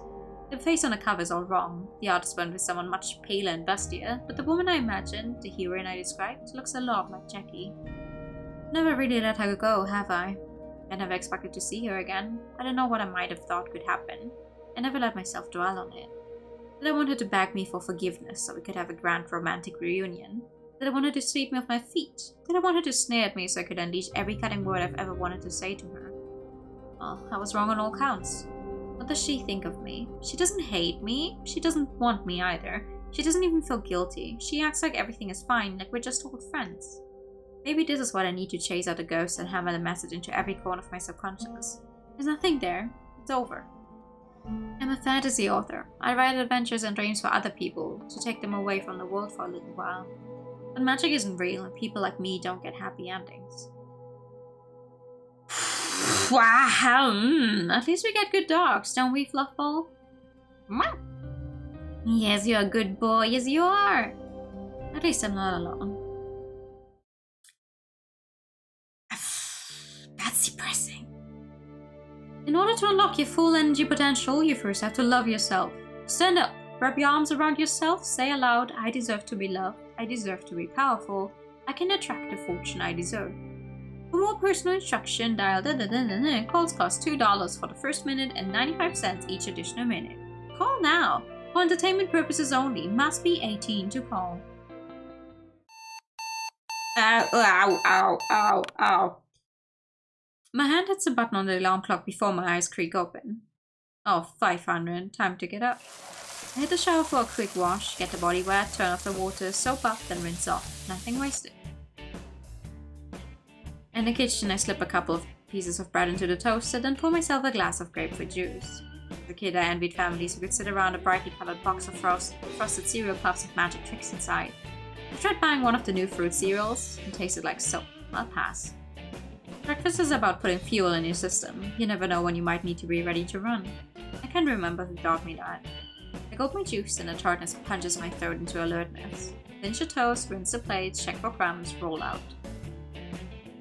Oh, now we're following her! Ha ha! Okay. I slide into my car and take a deep breath, centering myself. Then I start the engine and switch on the radio. Oh, she's singing along. One benefit of having an early start to my day is that the radio stations haven't yet brought on the morning drive time DJs. I like my radio to play music, not bad jokes about how to be manly. Ain't that a fucking... I usually don't listen to the radio when I'm in my car because it's the same 5 songs all day long. And no matter how short or long your drive is, most of the time you will get just the times where they're fucking talking. If I wanted to listen to someone talking, I would be putting on a podcast. The roads are wet. It rained again. Good. That usually means a quiet night. Just like doctors, the best times are when no one needs us. Since the restructuring, the new department decided it was bad policy to have too many cops driving their beats in patrol cars. It leads to officers being bored and spoiling for a fight, while keeping them impossible for citizens to approach. Now, most beat cops go by foot or bike, with other officers on call at the department where they can drive in with sirens for backup if needed.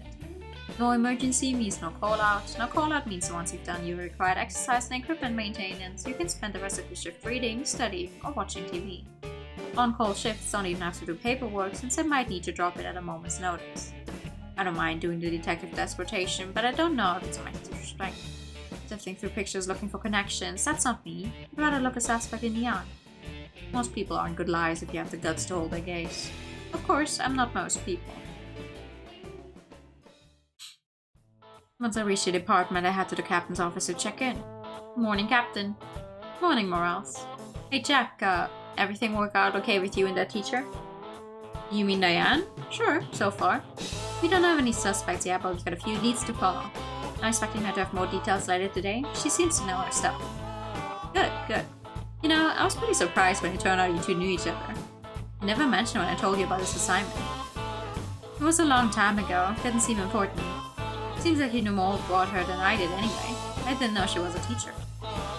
It's just an odd thing. Kizzy told me she had a feeling about the two of you, like some connection in the spiritual realm. This job has taught me many skills. Hiding my reaction is one of them. Yeah? Has Kizzy had any feelings about any lottery numbers? You think I'd tell you if she did? I'd hang up my helmet and take the first plane to Rio. You're not wearing a helmet, Captain. Oh, look who's funny today, huh? His face sobers. Afraid I've got some bad news. Well, that's no way to start the morning. I haven't even had my coffee yet. A creepy crawly firebug strike struck again last night. Another campfire in the woods? It rained, so a little fire shouldn't have been too much trouble. Well, it wasn't Douglas Woods, but no. This time to set fire to some old shack, sent up quite a blaze. I refrain from swearing, because I know the captain hates that. Drew Austin is tend to escalate. Someone burning an old shack now could be setting a fire to a church next. If this is our case, it's taking a turn for the worse. Sure it's the same perp? Not yet, that's why I need you and Diane to get out to the scene and investigate. This one's fresh, so she might pick up clues the old teams would miss. Yeah, makes sense. I'll give her a ring. I look up at the roll call. After roll call. It's still pretty early in the morning. Diane's probably got a school run to make. The scene isn't an emergency, or the captain would have contacted me at home. Calling Diane can wait an hour or two. You got her number? What, you spent a day with her and never asked? I knew you'd have it on record. I didn't want to ask her anything personal. Well, write it down this time. He flips through his roll of decks and reads out Diane's name and address for me to jot into my notebook. Now get your coffee and get ready for the briefing.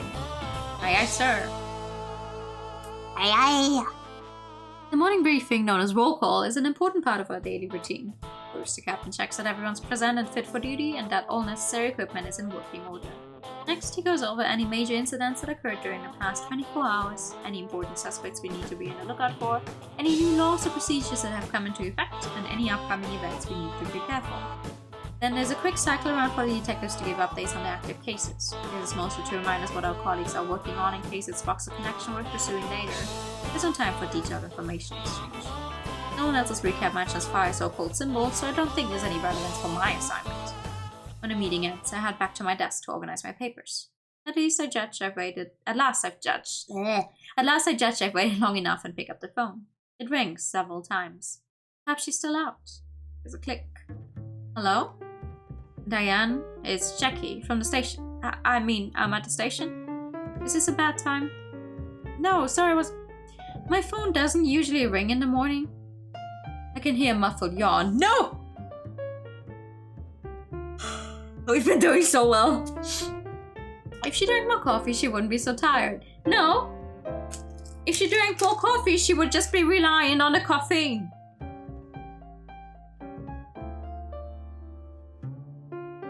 I've got some updates for you. I flew in on last night's fire, now I need to investigate the scene in person. Okay, should I meet you at the station? Why don't I pick you up at your place? That didn't come out right, did it? The captain gave me your address and it would save time. Target's a lot closer to you than the station. Sure, that's fine, I'll get ready. Alright, I'll see you soon. I put the receiver back in its cradle. I better consult my map to find the route to Diane's house. Where's Diane's house? Oh, up there, okay. I like that they went to the trouble of making a map for their town thing. That's cool. The radio bell slaughtered at me and I switched it off. There's nothing but the thrum of the engine and the sound of the road under my tires. Diane. I put her out of my mind for years. I never tried to look her up. It would be a violation if I'd used my privileges within the police to breach her privacy, but the phone book is free. Maybe she's listed, maybe she's not. I don't know, I never looked. Also, I didn't think her last name would still be Carter. Well, it's a new age. Time was, not so long ago, a woman like me couldn't have had a job like this. People do things differently now. Diane does her hair differently now. Short hair looks good on her. It doesn't look boyish at all. It highlights the roundness and softness of her face without making her look delicate. She's not an eager, wide-eyed student anymore. She's grown up, and she's even more beautiful. Oh, God. I knew this was coming as soon as I realized that we would get both of their points of views. Truly, this is... Yes. Truly, this is gonna be a lesbian story because they're both thinking about the other, but no one's ever gonna say anything. Ever. And then by the end of it, they're gonna get married in like 2 days. Hopefully, maybe. I'm rooting for them. Still kind and caring, still innocent in her way, still wanting to save the world with love. It stands to figure she would have become a school teacher. But sometimes the best of intentions just aren't good enough. That's why the world has people like me to do what needs to be done. Whatever the cost. I pull up outside of what looks like the right address and double check my map. It's not a bad house, but it's smaller than I expected.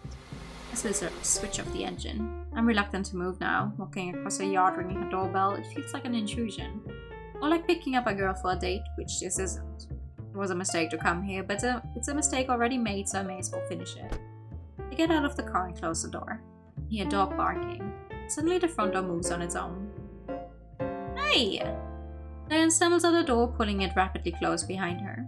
She extracts a keychain from her purse, looks like a standard leather fob, and locks the door, then drops the keys back into place, straightens her shoulders, and turns to smile at me. I'm ready.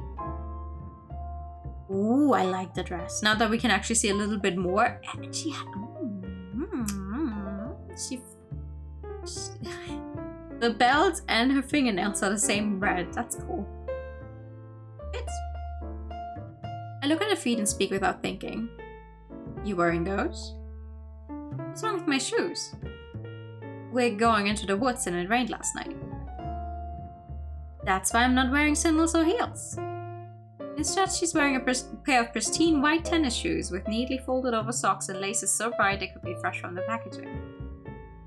There's going to be mud everywhere. Your feet will get dirty. Well, I don't own any boots. I know how to lift stains, you know. It'll be fine. Of course she does. She's probably the perfect housewife. Alright then, come on. Right. She hurries up to my car, pulling out a notebook. Did some research on the symbols we saw in the photograph. The ones that were written around our campfire. The ones on paper that you said looked Indian. Exactly, the Sanskrit. So it's writing. What does it say? It's not what it says exactly, it's what it means. What's the difference? The letters are just sounds, but they're placed like petals in a circle to represent one of the primary chakra. I must have looked blank because she waves her hands. Meditation visualization concept. You picture them as nexus points within your body where energy gathers, and with yoga, you direct that energy to improve yourself. That's a simplification, but it's enough for you to get the idea. I think this is meant to be the chakra Manipura. It means something like City of Jewels and Light. It shines like the sun with orange and yellow and red, and a triangle in the center to signify the element of fire. Except I'll put a real fly in the center instead. Does this mean we're looking for an Indian guru or some sort of yoga aerobics instructor? The only Indian mystics I know of are the Hare Krishnas at the airports, and they don't usually set people on fire. No, this isn't proper uses in the culture. Chakra systems are popular with a lot of esoteric traditions. It's still too early to draw conclusions. She pushes her glasses up high up her nose, soft little cheeks scrunching up as she settles the lenses into place. The same cheeks take on a hint of rose as she catches me watching. We should probably look at your new scene, shouldn't we? Yes, that's very reasonable. Leave her alone, she's not yours. Oh, you're both horrible! Oh, I have to keep telling myself that. I haven't seen it myself yet, only the captain's description. Oh, Ben, let's go.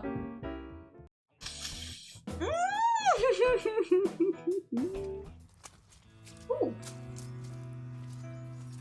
We park in the woods and walk to where the old shack is located. There's an officer on scene guarding the side when we arrive. He's not from my division. I don't recognize him by sight. He leans against a tree, puffing on a cigarette, paying little attention to his surroundings. A barricade tape. I suppose it's not worth the effort of winding tape around all those trees. It's not like anyone was murdered. With the earlier fires, the official priority was to get it cleaned up as soon as possible to avoid alarm. There's not a lot of folks around here to be alarmed by anything. The shack itself looks like a wreck, though I can't say how bad it looked before the incident. Not sure what a building was doing all the way out here anyway. This is parkland as far as I know. Could have been a storage shed for the city division, but that's not much of a secure site to store equipment. It might have been something historical. I hope it wasn't important. As we get closer, the officer finally turns to notice us. Excuse me, you can't walk through here, you all have to go around. I'm the detective assigned to the forest fire case. I show him my badge. This is my temporary specialist, Diane Carter. Well, pleased to meet you, ma'am. I'm Officer Romano. Oh, you too? I mean, it's nice to meet you. She dimples at him and he relaxes. Sorry, I've just already had to chase off a couple of hikers. Probably used to smoke in that old shack. Now it's the shack's turn to smoke, huh? Dan manages to laugh at this joke. I don't even make an attempt. Anyone suspicious? Don't think so. Dan starts to move closer and makes a face as her toe sinks into a puddle of slime. Watch your step there, little lady. Why do people keep calling her little lady? She's not that small. He holds out his hand to her. She hesitates for a moment, then grabs hold of his wrist, using him to brace her movements. The sloping sound her foot comes free from the mud. You all need to be careful. What's left of that thing's pretty unstable. You can take a look, but it's not safe to go outside. Anyway, I don't know what you think you're going to find. He's already been here to take stuff for the lad. Right. She doesn't seem likely to take the lead. I guess I should ask this guy some questions. If I can home in on the right places to press for details, clues may reveal themselves. Ooh! It's the 80s and Southern A woman I live with every other breath. Yeah, I know!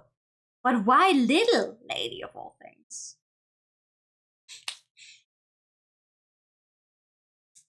Click around the screen to reveal pieces of the target's thought patterns. Lines curve around the hidden eye of enlightenment. Follow directions suggested by the curves to find the eye. Why does space lines mean you're further from the goal?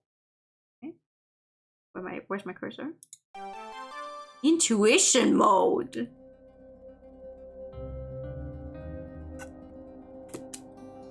How do I... wait. How do I do it? Casual sexism! Woo! Okay, doing that with the controller fucking sucks ass. Never mind. How do I... I have to I have to press. If the forensic team has been and gone already, why did they leave you on guard? Were you waiting for us? Nah, I'm watching the site until someone can get in touch with the county officials and the owners about knocking down that rack. It's a hazard.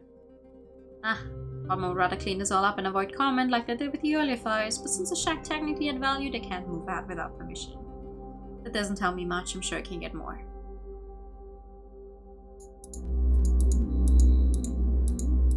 Oh, that looks closer. That looks close. Close? There we go. It rained last night, didn't it? Should not have put out the fire. Not once it got going. Hot fire throws off light rain. The hard part is getting one started on wet wood. So it needed an accelerant. Probably. Team found an empty liquor bottle over yonder, which might have worked. Took it to dust footprints. A moment of clarification for Diane. Hoping the culprit might have left fingerprints that can be detected in the lab. I know. I watch TV. I shrug and look back at the officer. Do you know what kind of hooch it was? So many bottles of fancy labels with weird pictures. There might be something in the landline there. Sorry, you'd have to ask the lab. Well, we can go back to the station later to follow up on that. What else does he know? What else does he know? Oh no, these are even wider. Okay. Oh, something over here. I wonder how you... I mean, I've never actually touched Ren by myself. I wonder how you can make all this in there. Speaking of prints, did the forensic team manage to get any good footprints in his mud? Dan bites her lip and looks down, apparently worried she's stepping on the evidence. Nah, the ground was too churned up between the rain and the fire response team. They trampled all over. This was still burning when they were called out? Oh yeah, that was quite a show. The shack wasn't huge, but it would have sent up flames much, much higher than a simple campfire. All the mass you'd think there'd been a whole troop of dancers through here. Dancers? There's no evidence of that, is there?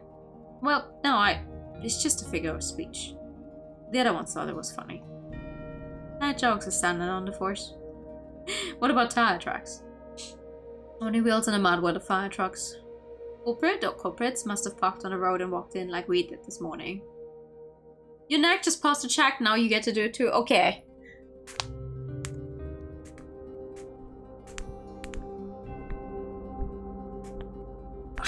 Okay.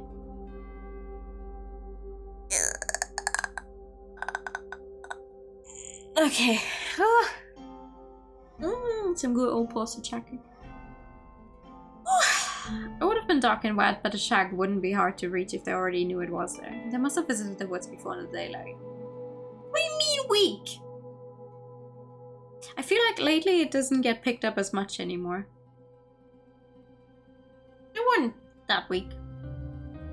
You were good. Good posture check. Which doesn't say much. There's hackers on campus in these woods all the time and no one watching them. It's mostly public land. Is this tied to the last fire or is it a coincidence? I don't know. Where else? Oh, that's very far away. Oh, this, no? Something? No, that's spacing out again. That's also spacing out? Huh? These are really close.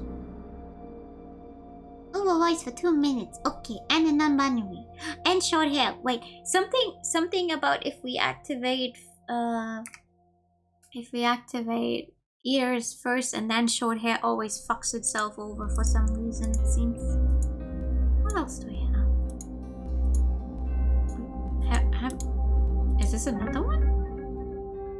When the team was here earlier, did they find any signs of occult connections? Yeah, you could call it that. Come here, don't touch anything. Following his guidance, we move closer to the burnout shell and peer through the opening that might once have been a door. I've got a light. He sweeps a flashlight across the interior. It's less of a mess inside than I had anticipated. Since the structure was apparently never intended for modern habitation, it didn't have a complex ceiling full of tiles and insulation to rain down. Instead, what we see on the floor is something very deliberately crafted to be there. What is that? I'm not the expert, ma'am. No, I mean, what is that physically? The pattern looks raised. It's not painted on, but I can't see well enough. Some kind of dirt or powder. Team took a sample for testing. Powder? Like gunpowder? Did you have a nosebleed? Are you okay? If it was, it didn't go off. Well, the shed didn't fall down, so if no fire ever touched it, it would still have been pretty hot in there. Even without a spark, smokeless powder would ignite. Suppose. Oh, I'm sorry to hear that. I hope it stops soon.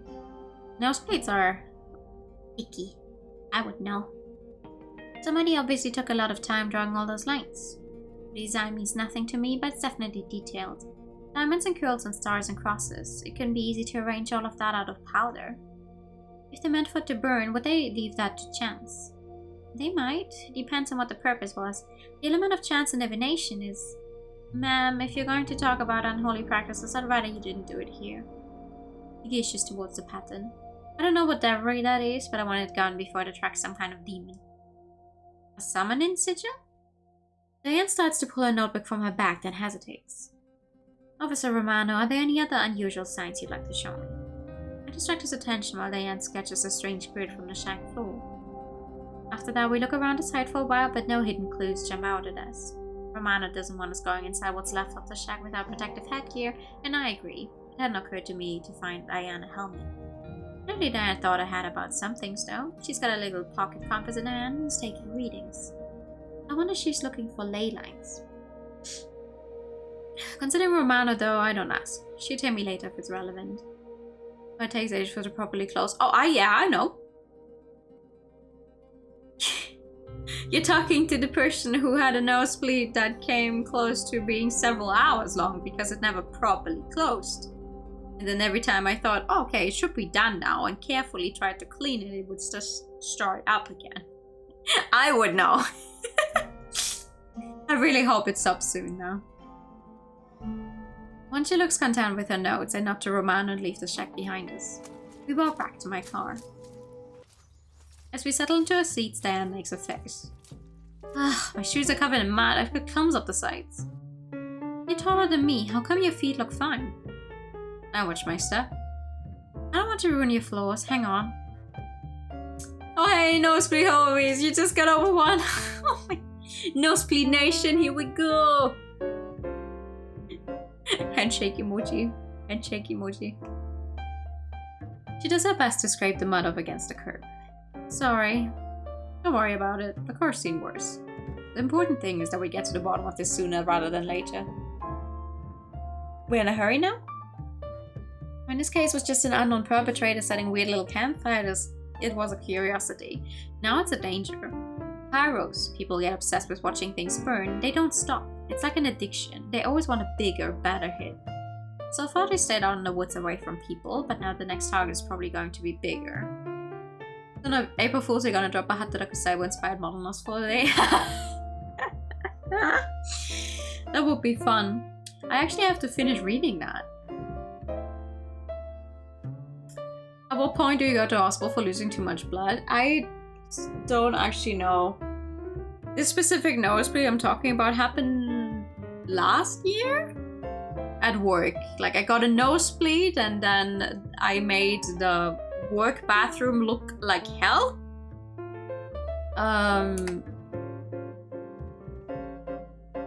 And then they obviously they told me to sit down, like sit down. When I was like, I think it's stopped now. Okay, sit down, please. No worries. Drink something and calm down and then cool off, whatever, blah, blah, blah. And then I thought, okay, it's done, it's over. And I got back up and wanted to go back to my desk. Boom, started again. Okay, so my coworker who had meticulously cleaned the bathroom from all the blood because, oh my God.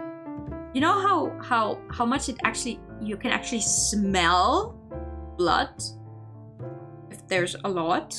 Well, you know, I bled all over the place again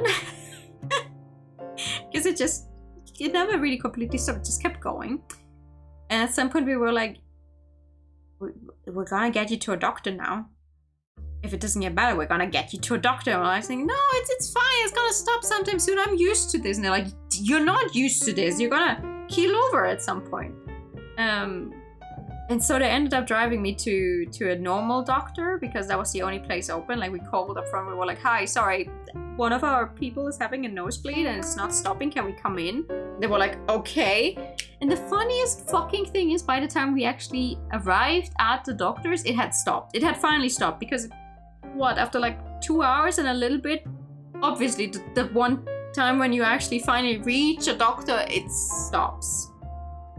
So I went in, I'm like, hi, I've had a nosebleed for like the past 2 hours and a little bit, but it's obviously stopped now that I'm here.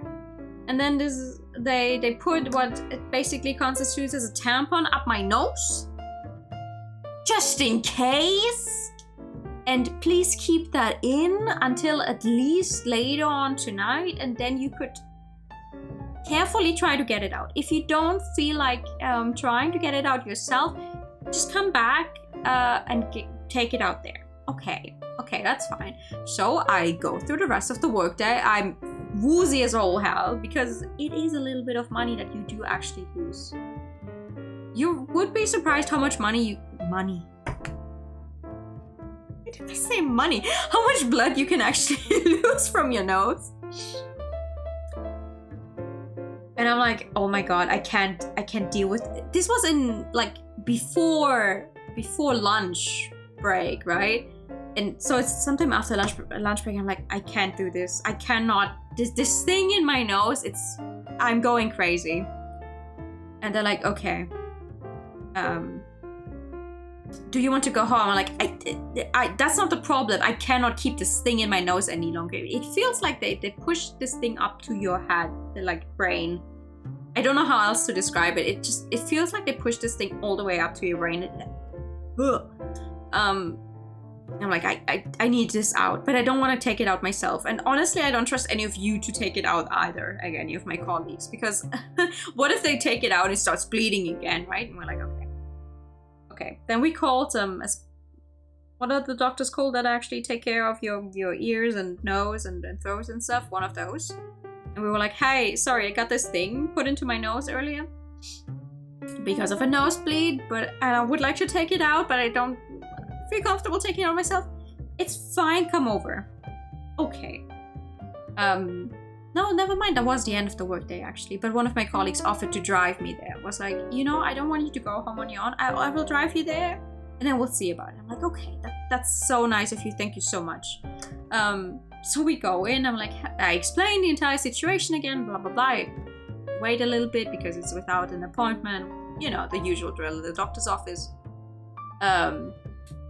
They call me in and I explain the story. ENT stands for ears, nose, and throat. That makes sense because they're called HNO, HNO for Hals, Nasen, Ohrenarzt, which would be throat, nose, ears in German. I go in, I explain the entire story again. I'm like, okay, so I have this thing up there, the normal doctor put it in, and the lady that initially called me in was so nice, and she's like, okay, I'm gonna get the doctor's gonna be here in a second. She's gonna take it out, and then we're gonna see what happened. And you know how they do this thing where they like burn it closed, like oh my god, I don't know the English terms for any of these things. But yeah, thank you. Good. Doctor comes in. He's in a very bad mood. Like, okay, what happened here? Nah, nosebleed, have this thing and want to take it out. Okay, sure. Rips it out. Starts bleeding again. Gushing. Lots of blood. Obviously, since it hadn't properly closed up because it was just clogged with this fucking, basically tampon and not able to, like, heal. Oh, okay. Yeah, the doc who put that in was a fucking idiot. I'm sitting there crying, I was crying by that point already because it hurt like hell and it didn't stop bleeding, right? Lady's like, okay, we'll cauterize it now. Comes in with her funny little, basically, iron. Starts, because she was like, there's this 3 open things in your nose right now. We're gonna cauterize those. She's just putting the thing in. It hurts like all hell. Obviously, it's hot. It hurts.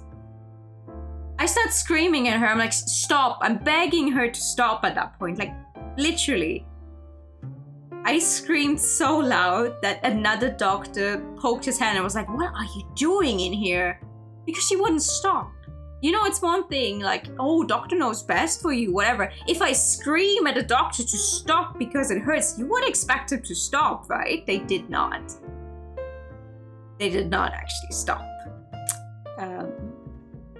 It kept bleeding. Obviously, now my blood pressure is like at 180 something. So there's even more blood because it keeps rushing to my head because I'm hyperventilating at that point. She doesn't stop. And she's like, I can't. Then the doctor's like, I can't get anything done. Leaves. the poor lady who was trying to take my blood pressure, I was like, it's okay, it's fine. We're stopping, okay? Nothing's gonna happen, we're stopping. Nope, actually, one more thing. Before the other doctor left, she just pushed another one in there. She was like, oh, it's not stopping, I can't cauterize it. She just pushed another thing in there. Like basically taped my nose shut so it would stay in.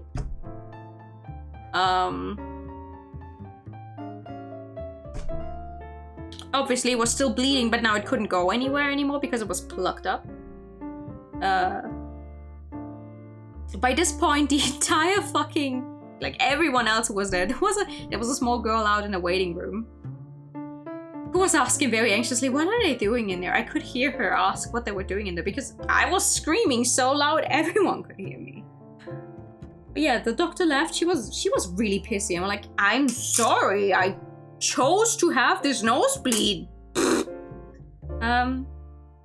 Yeah, now I have this weird rod thing stuck in there, and they tell me, okay, don't take that out under any circumstances. It feels like it pushes into your brain. That's literally what I still remember what it feels like. I never want to go through that again.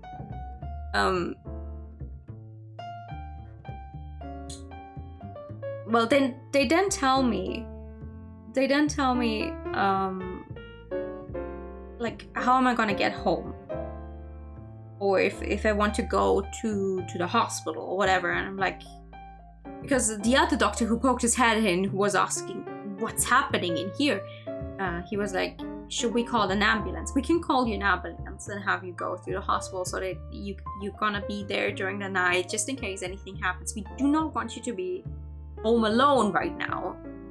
Because they asked me and I was like, I live alone, so the funniest fucking shit is my colleague was still waiting for me, right? Like outside, just because she was like, I'm gonna bring you home if anything's up. So I tell this poor lady, I'm like, hey, my colleague is still outside. Like I'm still like tears streaming down my face and so much pain. My blood pressure's still this high. I'm like, can you tell her she's still outside? She's in a car like this. And the lady's like, it's okay, I'll get her.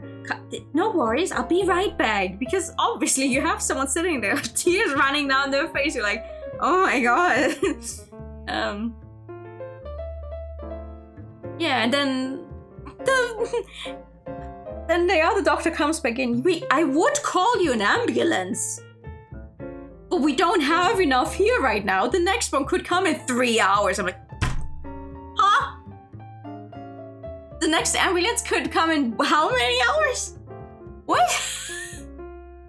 So in the end, we ended up calling my parents, and then my colleague waited until the doctors were closing up, and I was sitting there with this stupid rod in my face and mad as fuck. Like I was done crying. I was just mad at the doctor because how the fuck do you handle a patient like this? You have your patient crying, screaming, begging you to stop, and you're like, you get over yourself. Okay then. I am certainly never going to go back there, and I wish that on absolutely no one because that was not a fun experience. Because afterwards they told me to keep that thing in at least the entire night. But they tape your nose shut. Like, I couldn't breathe through my nose at all because there was tape over my nose. There was tape over there to keep it in. I was like, okay. So I have to be a mouth breather now the entire time, and it feels like it's stabbing into my brain. So in the end, I got home to my parents, and I managed to deal with it until sometime into the night. But before I went to sleep, I was like, can we at least try to take that tape off? Because I can't breathe. I can't fucking breathe. So we got the tape off. I do not know how I slept. I slept like maybe an hour that night because you cannot not focus on that feeling. And then the next morning, I started calling every single fucking doctor who specializes in ears, nose, throat, whatever, to see if any of them are open that I could visit and be like, please take that thing out of my nose. I'm gonna go crazy. In the end, I did find a doctor who was only like an hour's drive away, who was open, who would take me in without an appointment. I waited there, and I go into the lady, and I tell her the same thing again. Like, this happened. I would like to get this thing out because I can't deal with it anymore. And I was so scared that when they try to take, when this lady would try to take it out, it would start bleeding again, right? Which is a valid fear to have, I think, after that experience. She got it out very carefully. There was no bleeding. She looked at it and she was like, everything's fine. Here's a little salve to like keep it smooth so it heals more easily. And that was done. Everything was fine again. Which makes, in retrospect, makes me even more mad about the other lady who just ripped out the thing the normal doctor had put in. And then was mad at me because there was so much blood. Like, I'm sorry, you were the one who yanked it out after it had been there for 4 hours? Obviously not able to heal? Bitch! But yeah, so much for funny nosebleeds that I don't wish upon anyone.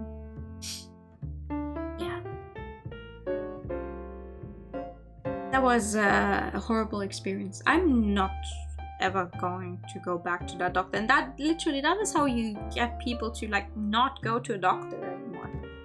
Because I do actually have an ENT like that I do trust. I would have trusted with this as well, but it's a 2 hours drive from my work.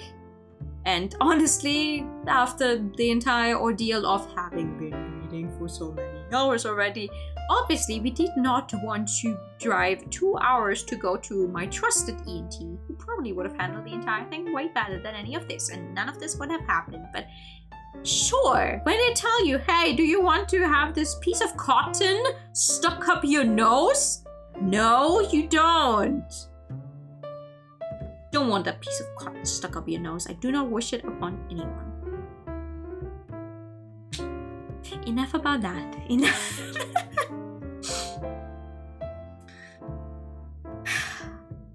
So far they've stayed out in the woods away from people, but now the next target is probably going to be bigger. If you don't find the culprit soon, someone could get hurt. Right. So, any ideas who might be behind this? She pulls out her notebook and starts flipping from page to page. What we've seen so far doesn't really conform to a set tradition as far as I can tell. The pattern in the shack is nothing to do with Sanskrit or chakras or any tantric practice. And it's not related to the kinds of symbols that were drawn on the Lucky Penny's window either. So you don't have any leads. That's not what I said. It's not a tradition that's been passed down for generations, and that does tell us something about the practitioner. In my estimation, the person behind us most likely falls into one of 3 categories. The first is an outsider who doesn't really know a lot about the occult beyond thinking it's cool, so they picked some symbols at random because of how they look. They're just fooling around. The second is a new age pagan who's trying to build a new tradition through synthesizing different beliefs. The symbols would have meaning to them, but their meanings might be twisted. The third is someone who just wants to cause trouble and suffering and doesn't care about how. The symbols might be chosen at random in order to scare people. You know how uncomfortable most people around here would be with the work of the devil? What's worse than a fire? Hellfire. I still think an outcast is the most likely answer though. Probably a teenager or something who's encountered mystic symbols as part of their hobbies and copied them. Punks, gothics, death rockers, metalheads, Dungeons and Dragons, those people who dress up as medieval knights and hit each other every Sunday in the park. LARPers? If we talk to people like that, we might find someone who knows these symbols, or who has a friend who's a little too interested in fires. But there's a problem with this plan. Which is, we're grown-ups now. Now outside the group is going to tattle on her friends to a couple of boring adults. I think she's been spending too much time with small children. It's damaging her self-image. We're not in high school anymore, except for the sword fighters. You probably couldn't even find these people. Oh, you'd be surprised. Huh? I start the engine. Buckle up, we're going for a ride. We are?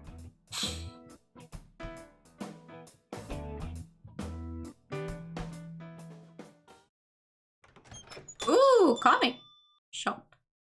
I open the door and hold it for Diane, waving her through a small, colorful shop. The walls are lined with rack after rack of comic book. each cover promising action and adventure, usually with a large chested, spandex-clad heroine or damsel in distress tied hand and foot to the nearest pole. The iron gazes into the bludgeon cleavage of the girl on the wall poster, turns pink and quickly tries to find somewhere else to stare, eventually setting on a crystal pyramid by the cash register. As for myself, Oh, hi, Jackie. The young woman behind the counter looks up and grins at me, leaning over on her elbows to say hello. Hi, Telman. You're too early this week. The new silver cat's not in yet. Dan blinks at me, apparently shocked to discover that I not only know how to find a comic shop, I'm a regular. Well, plenty of other things to look at. There are multiple bits of useful information I'm hoping to get here.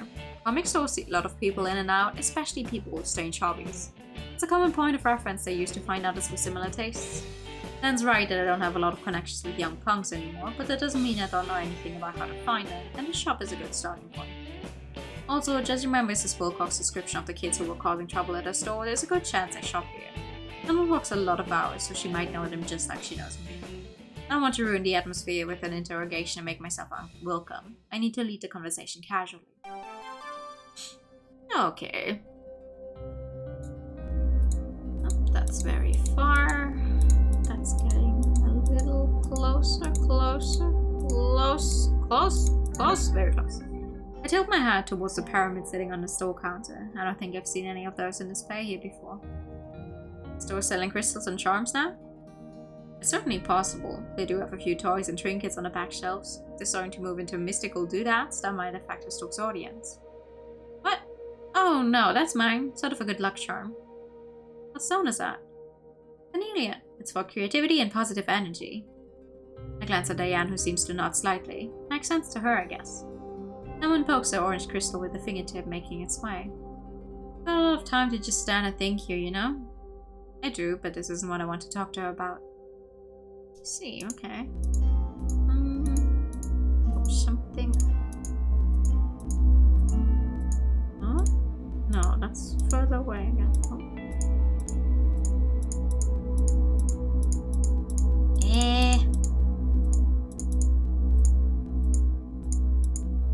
I feel like I don't understand the intuition mode 100% yet.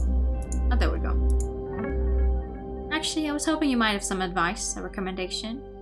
You're looking for something new? Not me, my friend. She's shy and never been in a comic shop before. Uh-huh. Well, we were talking about superheroes and all the different powers, eyes, magnetism, flying, invisibility. She was wondering if there are any good superheroes who are based around fire powers. They're not focusing her features into a familiar expression of shy but eager curiosity. Got any suggestions? Well, sure, let me think. There's a Human Torch, of course, but he hasn't got a solo title right now, and this isn't a good time for a newbie to jump in on the floor. Too much continuity, too many writer changes. What do you want as Firestar? She's got a mini-series. Was that the girl from the cartoon? I thought they made her up for TV. They did, but now they wrote her in with a new backstory. She's a mutant now, and she... maybe I should just read it? Poor Diane obviously has no idea what we're chattering about, but she's doing her best. Yeah, okay. I never get the racks and pick up all 4 issues. Probably won't be any clues in them, but being a good customer will keep Townland sweet. Valid! I always wonder how people get to working in a comic shop. Say, do you have a gaming club sign-up sheet in here somewhere? Clerk stares at me. You telling me she wants to play Dungeons and Dragons? What do you say? No, not her. My boss has a daughter who's a teenager. Which is true, although if Kizzy has any interest in D&D, I haven't heard about it. She might. Technically, I didn't say that she did. I just implied it. I prefer not to lie when I'm investigating. I will if I have to, but it feels like bad strategy. If truth, get truth. That makes more sense to me. Check the bulletin board over there. We let clubs pin up cards. Oh, and warn me if anyone wrote anything obscene. Right, thanks. I find a corkboard and copy down some contact details on groups looking for players and players looking for groups. Calling individual kids would be a last resort, but if their names come up in other contexts, it would be useful to know they were here. There's also a handwritten diagram that appears to be trying to explain how the nuclear weapons program was invented by aliens infiltrating the federal government. Not the right kind of coup for this investigation. I'll leave that alone. I have other questions to ask. Okay, what else do we have? And where do we have it? This. This is good. This is good. Hey, Tamwin, speaking of teenagers, you know a couple of kids, a Hispanic Punisher fan who's got a friend with a mullet? Just made a t-shirt Miss Wilcox described. I'm pretty sure he reads that comic. Sounds like Eduardo and Alex. Do you know their last names? Eduardo Cruz and Alex Mitchell? Before she can ask why, I cut her off. Thanks. I'll ask my friend if that's them. I dropped the comics on the counter. Can I get these? Oh, I could. No, it's my treat. It was my idea. Oh, that's true. I'll just ring these up for you then. I returned to my car and I tossed the bag into the back seat. So, why exactly are you buying me comic books? Well, you used to read fantasy novels, didn't you? She makes an odd face, her lips pulling away from her teeth. Did I embarrass her? I suppose I shouldn't mention things from the past. She's respectable now. She writes those fantasy novels now, actually. There's a chance that you might find some of your mystic symbols scattered around in the yard and that might point to a kid. Mostly I just wanted to buy something to keep her friendly while I was getting the other information.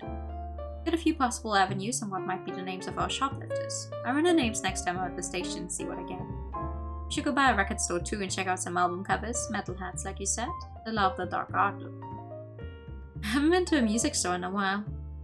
Neither have I, really. Well, they won't bite. But we should. Do you want to get lunch on the company dime? Does that mean we have to eat donuts? Oh, haha, real cute. Cheers, though. Oh, they're horrible! Both of them! Clearly neither of you are over the other. If I'm feeding a specialist in the course of our duties, I can expense it as long as I don't go overboard. Fast food okay, or not healthy enough for you. She pouts. You know I love burgers and fries. Yeah, well, a lot of things have changed. I start the car and switch on the radio to cut off any further conversation. No DJs telling bad jokes, but only because they're reading lunchtime news reports instead. See an opening day. Reports have come in of mysterious figures seen dancing around a fire in Douglas Woods last night. Is this evidence of a satanic cult in our midst? Shit. Pardon my language. Some of the press has got wind of things. Sounds like we'd better get those burgers to go. Dan rubs her arms, looking worried. Damn, I could really use a smoke right now. No, you're trying to stop. It's not good for you.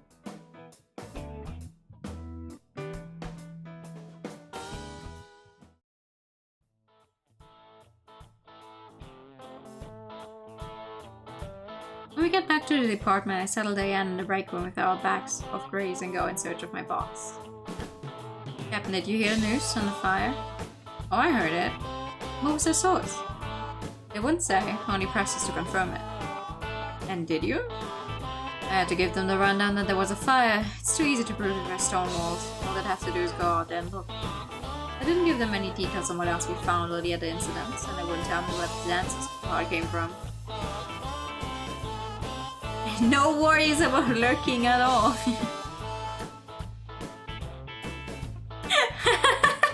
I was wondering as reading like, huh, that doesn't seem like something that would belong here, but I'll just wait it out. How are you? So we don't have any follow-ups about the dancing cultist thing? Nope, no idea. You were out there, right? What did you see? Well, they didn't leave dance cards. There was a lot of mud, but no good prints. It was too much of a mess after the fireman had been there. Actually, didn't Romano make some sort of joke about a bunch of dances? But he was just trying to be funny. What a happy time. Thank you for the pat. He said someone else thought it was funny. So someone else must have come by. Someone else must have come by. Who else did he tell that joke to? Romano said some hikers saw the fire scene this morning. One of them might have had too much imagination. I'm not going to point fingers at a fellow officer without good reason. I don't even know who called the radio, and I don't know who he talked to. Still, it's a possibility. The tip was called in this morning rather than last night. It's more likely not a real witness, just someone who heard about the fire or saw what was happening. If the media don't actually have any details to report, maybe it'll blow over. You know the evening news is going to be all over this. There'll be midnight baby sacrifices before you know it.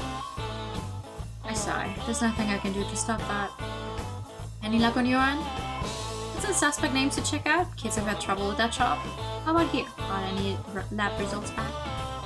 Really funny thing sent up from last night's scene. We did get something interesting on the vandalism. Do you remember that red paste? The one that kind of looked like blood or clay? Yeah, turns out there was blood in it, but not human. It's a kind of powdered animal blood for gardening of all things. You know, my mother loves gardening. I'm not going to ask if she feeds her plants blood. Don't think I want to know. Anyway, this particular blood meal doesn't dissolve in water, so it looks like I'll perk mix it with mud before painting it on the window. Where do people get this blood stuff? Any hardware store with a garden department, it's not restricted. So even if we guess the right store, they wouldn't have any reason to remember all the customers. No need there. What about the liquor bottle from the fight? I know it's too soon to get prints back, but do you have a picture of the bottle? Like the evidence file. Right, gotta look up those kids too. I note to the captain and wade off into the paperwork marshes. We're lucky, someone did stick a photo of the bottle at the scene before moving it. It's a rum brand with a simple white label topped by a black and red hat. That's probably mean witchcraft. I should tell Diane. Next task is to pull the files on Eduardo Cruz. There's a matching name with a record of for misdemeanor vandalism. It was caught spray painting on a wall, sentenced to cleanup and community service. That sounds like it fits with our shop window graffiti artist. No priors for burglary or shoplifting though. Maybe taking jewelry from the Lucky Penny was his first attempt and he resented being caught. There's an address on file, but it looks like this boy's still in high school, so we'll have to wait until after school lets out to try and find him. I can't find an Alex Mitchell of the correct age in the system. The most active record is a habitual drunk, far too old to be Cruz's friend, no family noted. Guess the second kid keeps his nose clean. Well, that's all I'm going to find at the station for now. I better grab Diane. I find her still sitting at a table with 2 little styrofoam burger shells in front of her. My remaining fries are perched on top of one. She probably tucked her trash away inside the other. Come on, we got to get ready to go. Aren't you going to eat your food? It's getting cold. The news report is going to spread rumors all over town. People get excited and then they get stupid. We're going to have false confessions from crooks wanting attention, paranoid senior citizens reporting on their neighbors, and probably copycats spurred into action. Got to get out there and ask questions as fast as possible before everyone hears about it and the answers become nonsense. Diane folds her arms. 5 minutes to eat your lunch is not going to destroy all your evidence. I'm not that hungry. I can waste more than 5 minutes arguing with you. I suppose there's no point in resisting that kind of maternal stubbornness. I tuck in, catching Diane up on the latest information between bites. And then she throws away her trash, sweeping the crumbs off the table into her hand before neatly disposing of those too. She's not doing it to make a point, she's just like that. Hi, Room! Hey, Raiders! Good evening! Welcome in!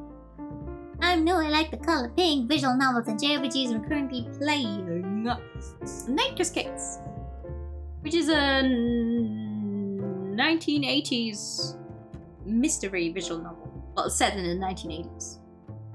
How was your stream? And a Pikachu for the Raiders, of course. Pikachu! Pika Pika! Pikachu! How was stream? I hope you had fun. Some brawling. Let's go find that record store. Let's go. Let's go. Let's go. Let's go. Get through the first half of the adventure mode. Ooh, nice. Good job. Yeah, Mel gave me a haircut earlier. We walk into a small store, oddly dark for the middle of the day. The glass door is papered over with posters to block the sunlight, and we have to pause for a moment as it closes to let our eyes adjust. I don't recognize the music playing, some kind of blues maybe. The scent of patchouli creeps around our senses, and Diane surreptitiously rubs her nose. The clerk at the counter has his head hanging down, his long hair waving around his face like curtains in an unseen breeze. As the door closes, he looks up and greets us in a slow, sing-song tone. Welcome to Found Sounds, my name is Homer. How can I help you? He sounds distracted, probably bored. Must be a slow day for the shop. If he shows some enthusiasm, I'm sure I can get information out of him. Sure. I like that this is the kind of mode we get to actually interacting with some things. Yes, can you tell me who the band is that likes to set things on fire? Oh, excuse me.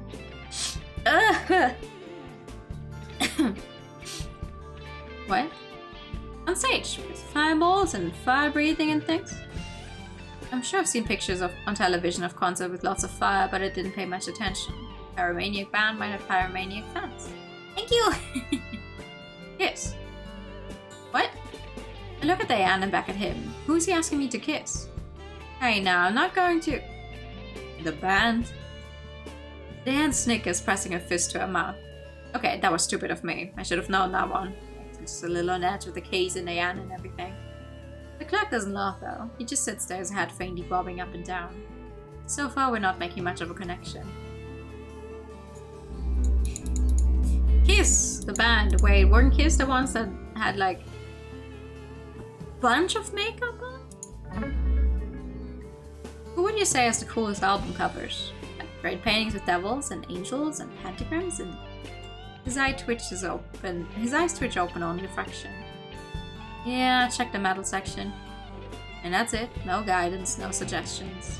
I guess he doesn't really care if we buy anything here or not. Well, if you're so pathetic, maybe we should throw out more interesting bait and see what happens. Oh. Okay, what's more interesting bait?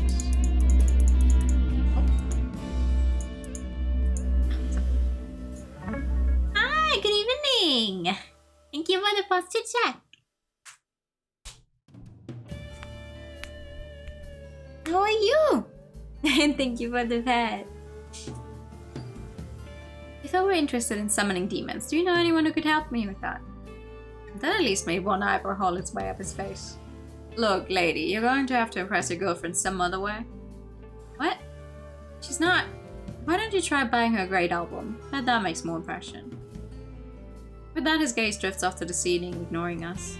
Well, it was a long shot. Let's look at these albums. Right.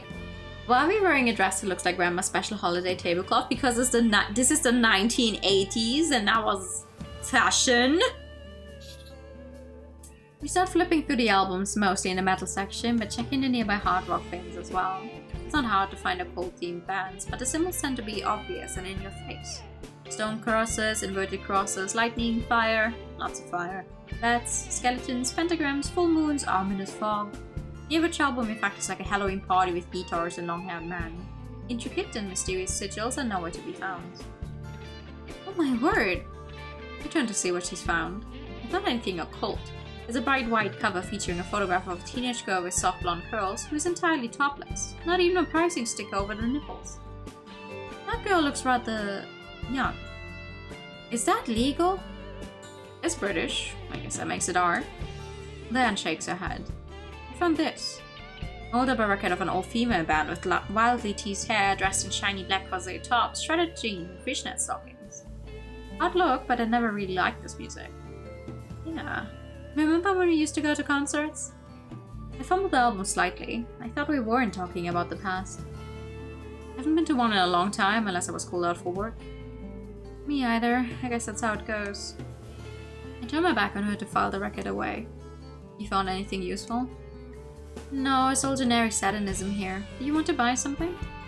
Nah, I don't know, that guy at a shop here. I don't have any need to keep him friendly. Besides, I don't want to give him a reason to think he was right about us. Then I suppose... Oh! What is it?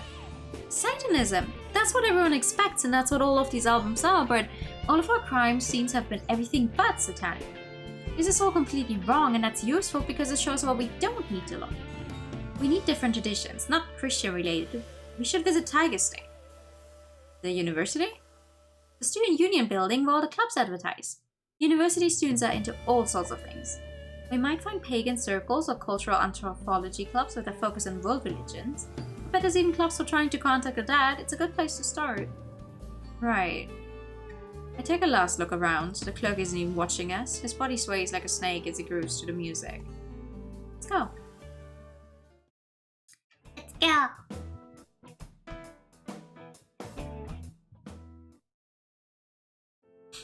They say high school is supposed to be the time of your life. They don't say that about college because not everyone gets to go.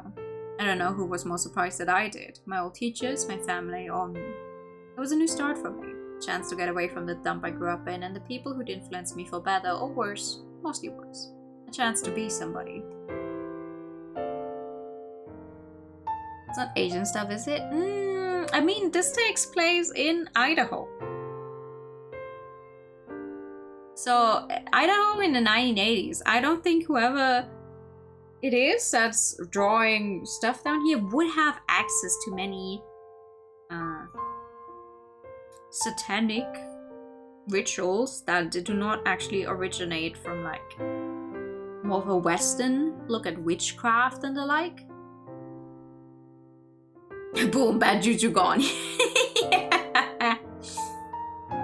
It was a struggle from the word go. My high school hadn't done much of a job to prepare us for higher education. It just wanted us up and out.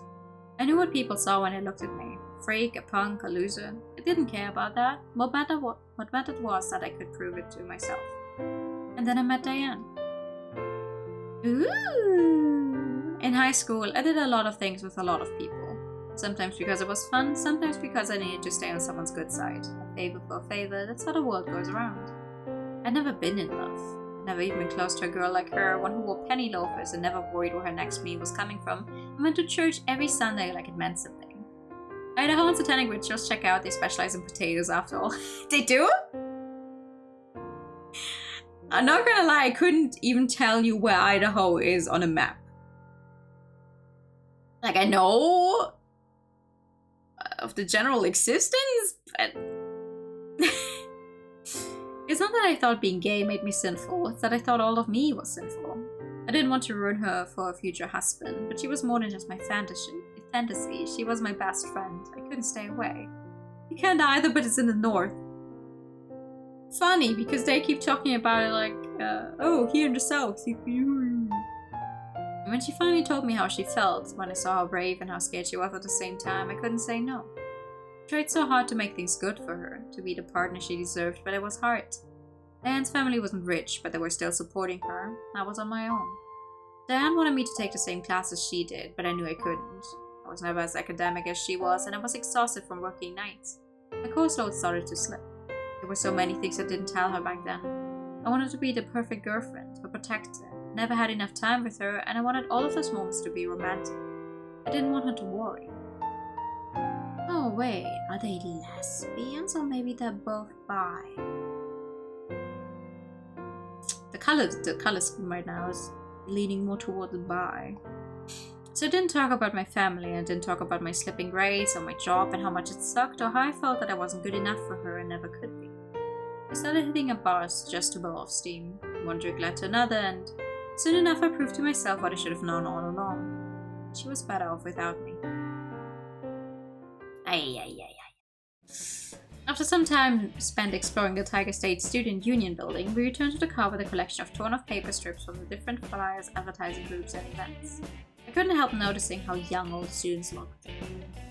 So I've got Tantric Yoga, another D&D group, a drum circle, the Neo-Pagan Alliance, and the Tarot Reading Club. That group seems a little less likely to have angry firebug outcasts, but syncretic symbols are popular in tarot deck design. The little board is Canada. Oh, okay. Maybe I'm just stupid. We're grasping at straws, though. Sure, any of those groups might possibly contain someone who recognizes the sigils that were used in the crimes, but we have no evidence to tie any of them to anything, no clue to indicate one direction over another. And since none of those groups are meeting today, we can't round them up to ask questions. It's not even a fishing expedition at this point, there's nothing to fish. We're not grasping at straws, we're just gathering some extra backup plans. The more information we can take in, the more of the picture we understand. Once I've had time to research the big pattern from the fire last night and figure out what it means, this could all come together. It's got to be important. That wasn't something simple and sloppy. Whoever did that, it was worth effort to them. I slapped the back of my hand against my palm. And knowing what it means isn't going to tell us who did it or how to stop them. That's what matters. Well, we're getting there. I shake my head. It's not her fault. Things weren't supposed to heat up this quickly. Let's see if we can nab our graffiti artist. He's the only concrete lead we've got. Other characters, most of us Americans are unaware of what the rest of our states are. Honestly, what grinds my gears the most is when people online are like, oh, what state are you from? Like, assuming I'm even from the Americas in the first place. Like, I'm not from a state. I don't live over there. I am in Europe, actually. It should be late enough for him to be home from school by now. We can swing by the house. He might be out with friends or have after-school activities. Wouldn't it have been easier to find him at the school? If I walked up to a kid in the open and pulled a badge, he might panic and run. I don't want to have to tackle someone who's barely a suspect. So if we find him, can you smile and look sweet to keep him relaxed? Or use a teacher voice to freeze him in place, whichever. Diane laughs. I hope this works. Aggression and anger are great states. I don't think they're located on a map though. We arrive at the address on the record and get out of the car. Looks like the right place. I gesture for Diane to follow me, then proceed to walk up and knock on the door. Look friendly. I am. You could try smiling. Inside I can hear someone yelling something like "got it." The door opens, revealing a young man. Hello? He looks back and forth between us. Are you ladies lost? Because if you're selling something, we're not interested. Are you Eduardo Cruz? Yeah? We'd like to ask you a few questions. Instantly he stiffens. Am I in trouble? Not yet. Hey. She huffs at me and turns a bright smile on the poor boy. My name is Diane Card and this is Jackie Morales. We just want to talk to you. What is this, good cop, bad cop? Oh, I'm not any kind of cop. He's a teacher. He frowns, off balance. Now is the time to press forward and ask him questions he doesn't expect. That's a cool shirt design. With a UFO on it. Oh, there's one up there. So I've heard you've done some graffiti. You are cops. I'm a detective. I'm trying to corroborate some information. Like what? What'd you paint? What sort of pattern? He snorts, looks at Diane again, then straightens up. Okay, sure, I'll tell you. I tried to spray a skull, only it came out totally lame. It was just a blob. Because, you know, I'd never done it before and I thought it would be easy, but it wasn't. It was kinds of really messy, drips and squirts and too much or too little. So then I figured I'd try basic shapes so I couldn't screw it up. I made a triangle, I made a circle in it, and it was gonna be an eye, but then I got caught.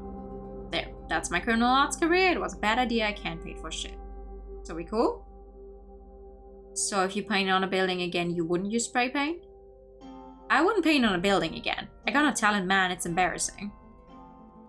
Is there anything useful in what he said? I've got to look deeper. Yeah, spray painting is not easy. Not at all. Those spray cans are horrible to work with. An eye inside a triangle. Is that an Illuminati symbol? That's about the extent of my occult knowledge. Yeah, the all-seeing eye. Which is like kind of ironic because I got caught. Why did you choose that symbol? I told you I was really bad at holding the spray. I wanted to make something that looked cool, and that was all I could think of that I could make with simple shapes. Picking arbitrary mystical symbols because they look cool. Isn't that what Diane said about our unknown perp? So you believe in the Illuminati? Isn't everyone? I mean, anyone smart enough to know they exist. They're very secretive though. Where did you first learn about them? I don't remember. Besides, how do I know you're not working for them? This isn't telling me much so far, but he's not pulling away either. He's still pretty relaxed. We haven't hit on the heart of the issue. Okay, what else can we get? Ooh, this is closer. Have you heard of a shop called the Lucky Penny? The place sucks. All they sell is trash. I heard you got busted for shoplifting there.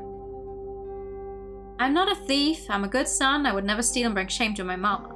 What happened was an accident, you understand? No, I don't. I went to the shop because I heard it had some weird old stuff. My girlfriend, she likes those antiques, you know, but I can't afford antiques. I heard they had old jewelry cheap, so I looked. I break through the baskets, but it was all garbage, nothing right for a present. So I start to leave, and then this lady screams at me and grabs me. She assaulted me. I didn't touch her. Ms. Wilcox admitted she laid hands on him to stop him from fleeing. No one's accused him of violence, but I don't want to interrupt his first reaction. What he says without thinking might be the most revealing. Unfortunately, Diane doesn't have the same instinct. She hurt you? What? No, she's just some old lady. I'm not scared of her. I'm not sure that's true. I'm just saying I didn't do anything. She grabbed me? You must have been angry. Well, yeah, I guess. I mean, no, I just didn't know what was going on. And she pulls this necklace out of my pocket, this green and black medallion thing, weird looking, and she says I stole it. But that wasn't true. Of course it wasn't true, I'm not a thief. Never seen this necklace before? No, I saw it in the jewelry boxes. I remember looking at it because it was weird. But I didn't like it. It's not what I was looking for. I didn't want to buy it. I swear to God, I don't know how it got in my pocket. Are you suggesting the store owner planted it on you? No, man, it was in my pants pocket. I would feel it if some old lady were putting her hands there. Not if she were a skilled pickpocket or if she had the item in her hand already before she found it, but none of that would make sense for Miss Wilcox. I don't know what happened. I must have gotten distracted somehow and put it there without thinking about it. I just forgot to pay for it. Classic shoplifter's excuse. It's stupid, I know, but I wasn't stealing. Well, that's his story at least. So the store owner found you with the property, threw you out and told you to never come back. Right. And you've never been back since? No way. If somebody robbed that dump, it wasn't me. Why do you think the store was robbed? I don't know, because you're here asking questions? What do you want from me? We're just gathering information. Suspicious, but we know what to begin. We knew that to begin with. I need to check for possible links to the fire in the woods. I'm not, no. It doesn't seem like he has anything to do with it. Well, you have a Boy Scout. Do I look like a Boy Scout? How would I know? Do I look like one? He rolls his eyes at me. Ever been camping? No. Never slept in a sleeping bag? Never roasted marshmallows over a campfire? I said no. Alright. A lot of kids who grow up in the city never have anything to do with nature. Others turn to it as a way to escape. His parents might know which is true for Eduardo. What else? Oh, another shape over here. You live alone here with your mother? He scowls at me. And my little sister, you leave her alone. May we speak to your mother? She doesn't want to talk to you. Why are you hassling me? I didn't do anything. Diane cuts in to defuse the situation. I believe you. You didn't do anything wrong. Other than vandalism and shoplifting, but I keep my mouth closed. We're really just searching for clues. No one's accusing you of anything. We're talking to lots of people right now. Actually, we're looking for a friend of yours. Can you tell us how to find Alex Mitchell? Alex? We'd really like to talk to him. Sure. He provides an address. Thank you so much. You've been very helpful. Right. Can I go now? We'll be in touch. Right. With the last suspicious glance at me, he closes the door. We slide back into the car. So, now we need to find this street. Yeah, I'll get there in a minute. Should I drop you off at your house first? What? I don't want to make you late. You probably need to get home and take care of your kid. What kid? Your son? I don't have a son. But the captain said... Timmy? She stares at me for a moment and bursts out laughing, her mouth wide open and uncovered. Timmy is the name of my dog. Oh.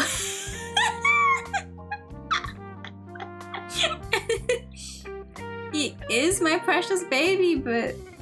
She wipes at her eyes, still laughing. I can't believe you thought I had a kid. What's so funny about that? You love children. I always thought you'd be a great mom. Regular son, first son, same thing? No, I would like the first son more. Well, she comes down looking out the side window. I do like kids, but you know what people are like. This is the Bible Belt. A single mother? They think that's immoral. I'd never be allowed to teach again if I had a child without being married. I thought you would be. What? Married.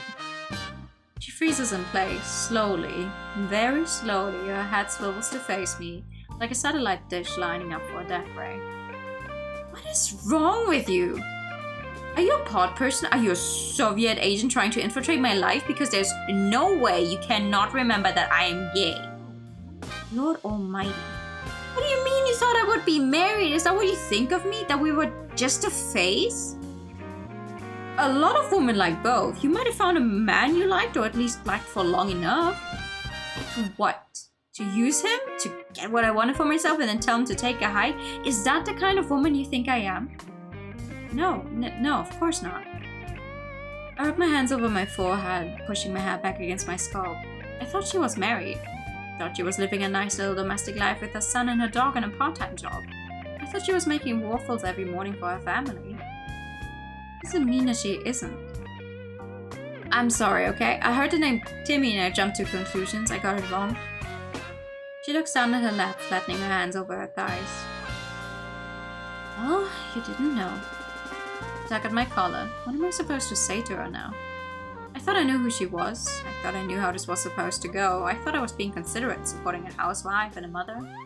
If she's not those things, who is she? I didn't want to ask earlier, but I didn't want to hear about the man in her life, but now... So... You're not with anyone? My hands clenched, scrunching up the fabric of her skirt. No. Right, okay. Glad we're clear. I can't do this. I can deal with this. I start the car. The Mitchell kid. Let's go. She doesn't say anything. Good. Ooh, ah, yeah.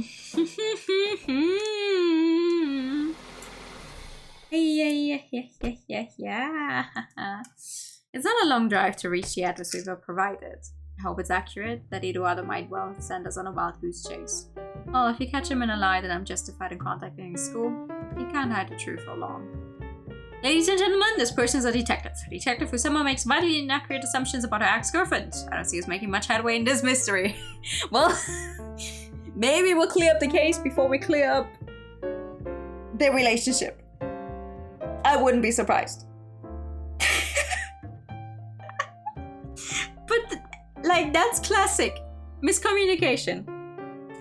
You know what? The other one, she's upset, like, oh, because when she asked if Miss Detective is with anyone, she only said no and didn't, like, ask the same. She did not engage in the conversation because she, at this point, already thought Diane is probably married, has a husband at home, because she was thinking, oh, Timmy is a child and not a dog. And meanwhile, Diane was upset that she didn't engage, and now it's just like, oh, the other one just didn't want to hear about your idyllic life with a husband. Ah, yes! There sadly is no joke ending. This game just has one singular ending as far as I'm aware. There's no differing paths. It would be funny as all hell, though. Oh, me, yes! Here. Pocket Mirror. Yeah, I know. Pocket Mirror released. Yes, the remake. I know the original, but I haven't touched the new one. I don't own it. I don't know if I'm gonna get it anytime soon. I would like to. I really like the original. I haven't actually watched anyone else play it yet either, so maybe. Your suggestion for playing it? Okay, yes, please, please. I assume there's more stuff in there. I know I've had it on my wish list forever, ever since they announced that they were going to be remaking it, basically.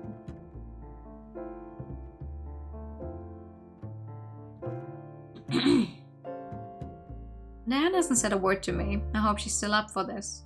I don't want to ask though. I don't want to sound like I'm patronizing her. I knock on the door. And it's very quickly opened. Oh my god. That is a mullet. Also, what did you do to your skin, my man?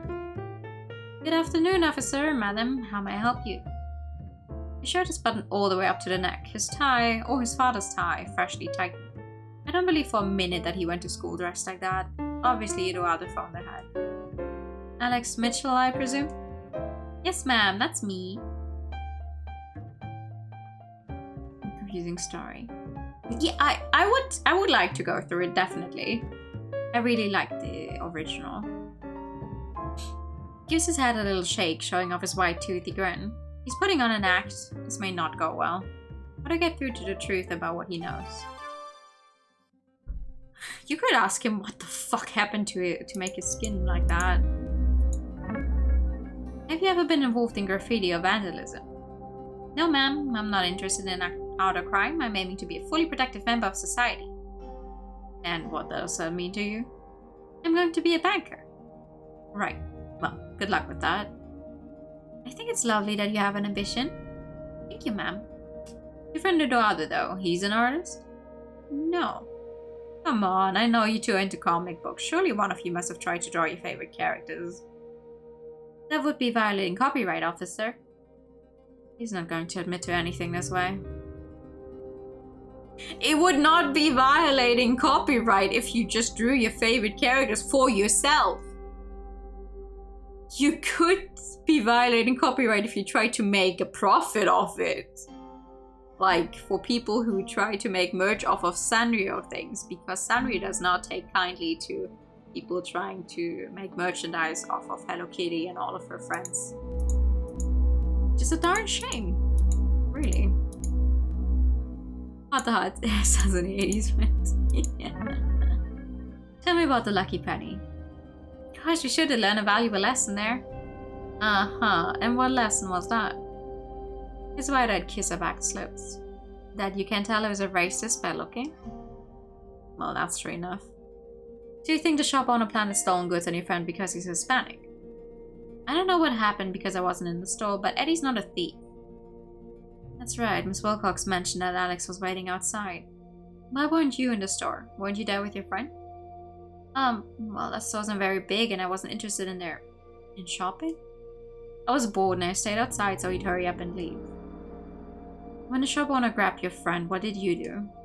Nothing. You didn't run or try to get help? Why would I get help? A strange adult grabbed your friend and was yelling at him. You might have thought he was in trouble.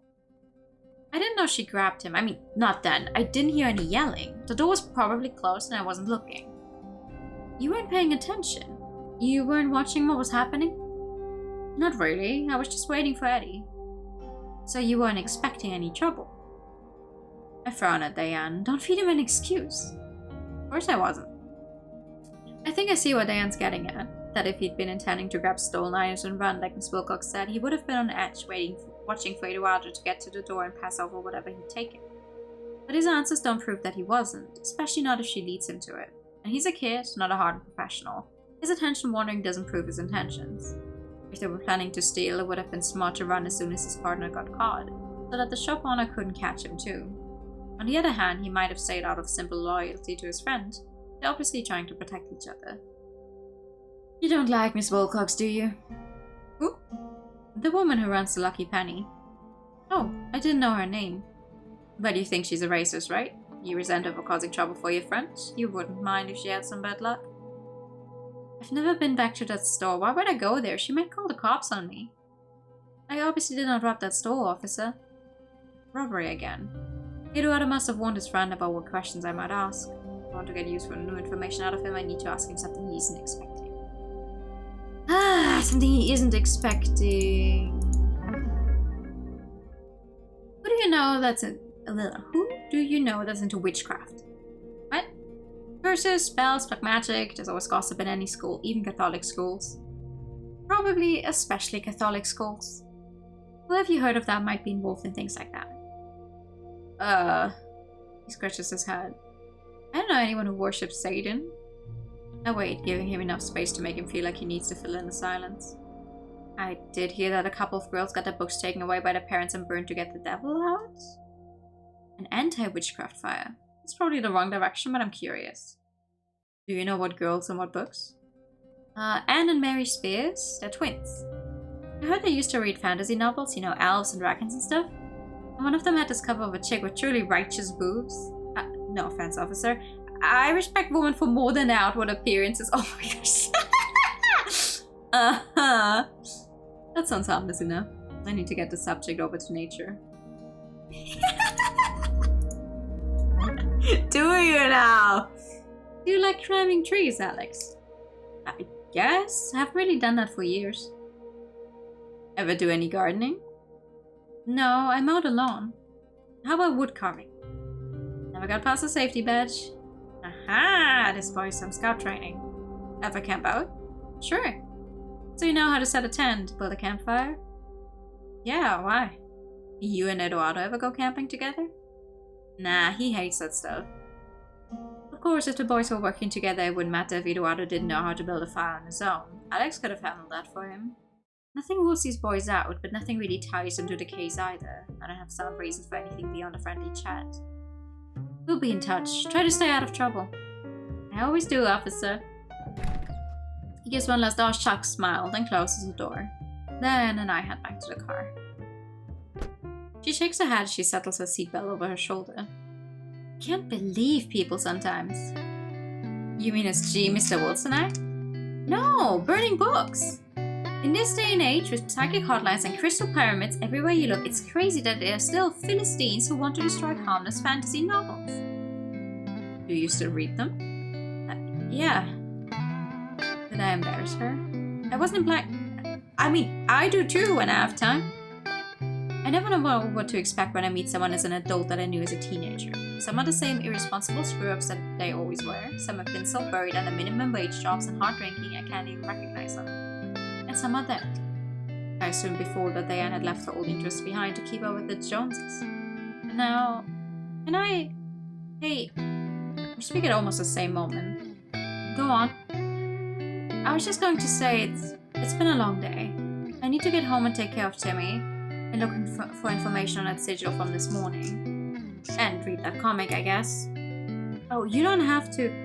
Let me do my job. The chill in her voice makes my hands curl up tight. Okay. I start the car. I'll call you in the morning with updates. Things are probably going to get crazy tonight. You think there'll be trouble? Like I said, after the evening news broadcast, we're probably going to get a lot of calls, so tomorrow we'll have to sift through all the nonsense reports. Fine, I'll talk to you then. Right. I'll drop her off at the house, and once she's gone, I'm driving home with the radio blaring. That's good. I head inside, shaking my shirt to try and drive the cigarette smell out of it. I don't allow myself to smoke in the house anymore. If I absolutely have to give in to my cravings, then I have to go stand outside or sit in my car. There's not much of a barrier, but that little inconvenience helps make the habit less appealing. It reminds me that I really shouldn't be doing it, without requiring me to beat myself up too much if I slip once in a while. Slipping. Everything is slipping. I suppose the bottle would be an easier way to relax, but that's one crutch I've managed to walk away from. So far. Buried doesn't always mean dead, gone doesn't always mean never coming back, and no fresh start comes without a past. The parts of my home that aren't swept clean and bare tend to be a mess, like these boxes which hold a jumble of everything from my first wristwatch that face shattered to the high school yearbook I stole because my family wouldn't order one. I've never even labeled these. It mattered more to get my junk out of sight and to make it accessible. I can tell which box has the motorcycle helmet in it by the sound it makes when it shifts. The rest is guesswork and memory. There, at the bottom. I slide it out carefully and sit on the floor next to it to look through the contents. A rectangle wrapped in an old scarf, and folded fabric and slanted little frame photograph of me and Diane that used to sit on my bedside table when we lived together. Underneath that, I find the ticket stubs from our John Jett concert. Oh, and a store of pictures from a photo booth we'd crammed into together. I don't even remember taking these. One picture of us smiling sweetly cheek to cheek, then hanging our tongues out like dogs, then pretending to pull each other's hair and finally kissing. We look so happy together. I've looked through an assortment of faded memories. There's the ring with the dark green stone that Diane gave me from a gumball machine. There's my little zodiac star scroll from the arcade, the one that predicted I had already met my soulmate. There's a Christmas card she sent to me. Well, it has a picture on the front of a man with spear and shield fighting off a fire-breathing dragon, but I remember she gave to me for Christmas. And she wrote inside, "The greatest treasure I have ever found is our love." We were so young. Every line and every love song was new. We didn't know anything about the world. I thought staying with me could only bring her pain. I thought I was setting her free to have the happy future she deserved. A home, a family, children, a place in a community. But if she's all alone, what was the point of anything? If I told her the truth all those years ago, could we have worked past it and been stronger? Did I destroy her future instead of save it? What have I done? Those are some mighty deep thoughts to be having right now, girl. Vacuum and diamonds, the most potent of any quartz crystal, the natural double pyramid facetting allows them to amplify the wearer's natural energies as well as focus and transmit their own spiritual power. A Hakama diamond can store positive thoughts and feelings from its owner to be shared later as part of a healing experience. This amazing offer is not sold in any store. Call now to receive your Hakama diamond and unlock your true destiny. I don't think I'll be doing that. I think I'll be taking this chance to stop right there, actually, because that's going to be a new chapter. Thank you for the pet. And if I'm counting this correctly, this game has 5 achievements. And this is my 3rd achievement, so I'm assuming there's going to be another 2 chapters. It's not a very long game. It is arguably not a very long game. Firstly, happy Pride Month, everybody. Yes, actually. Happy Pride Month.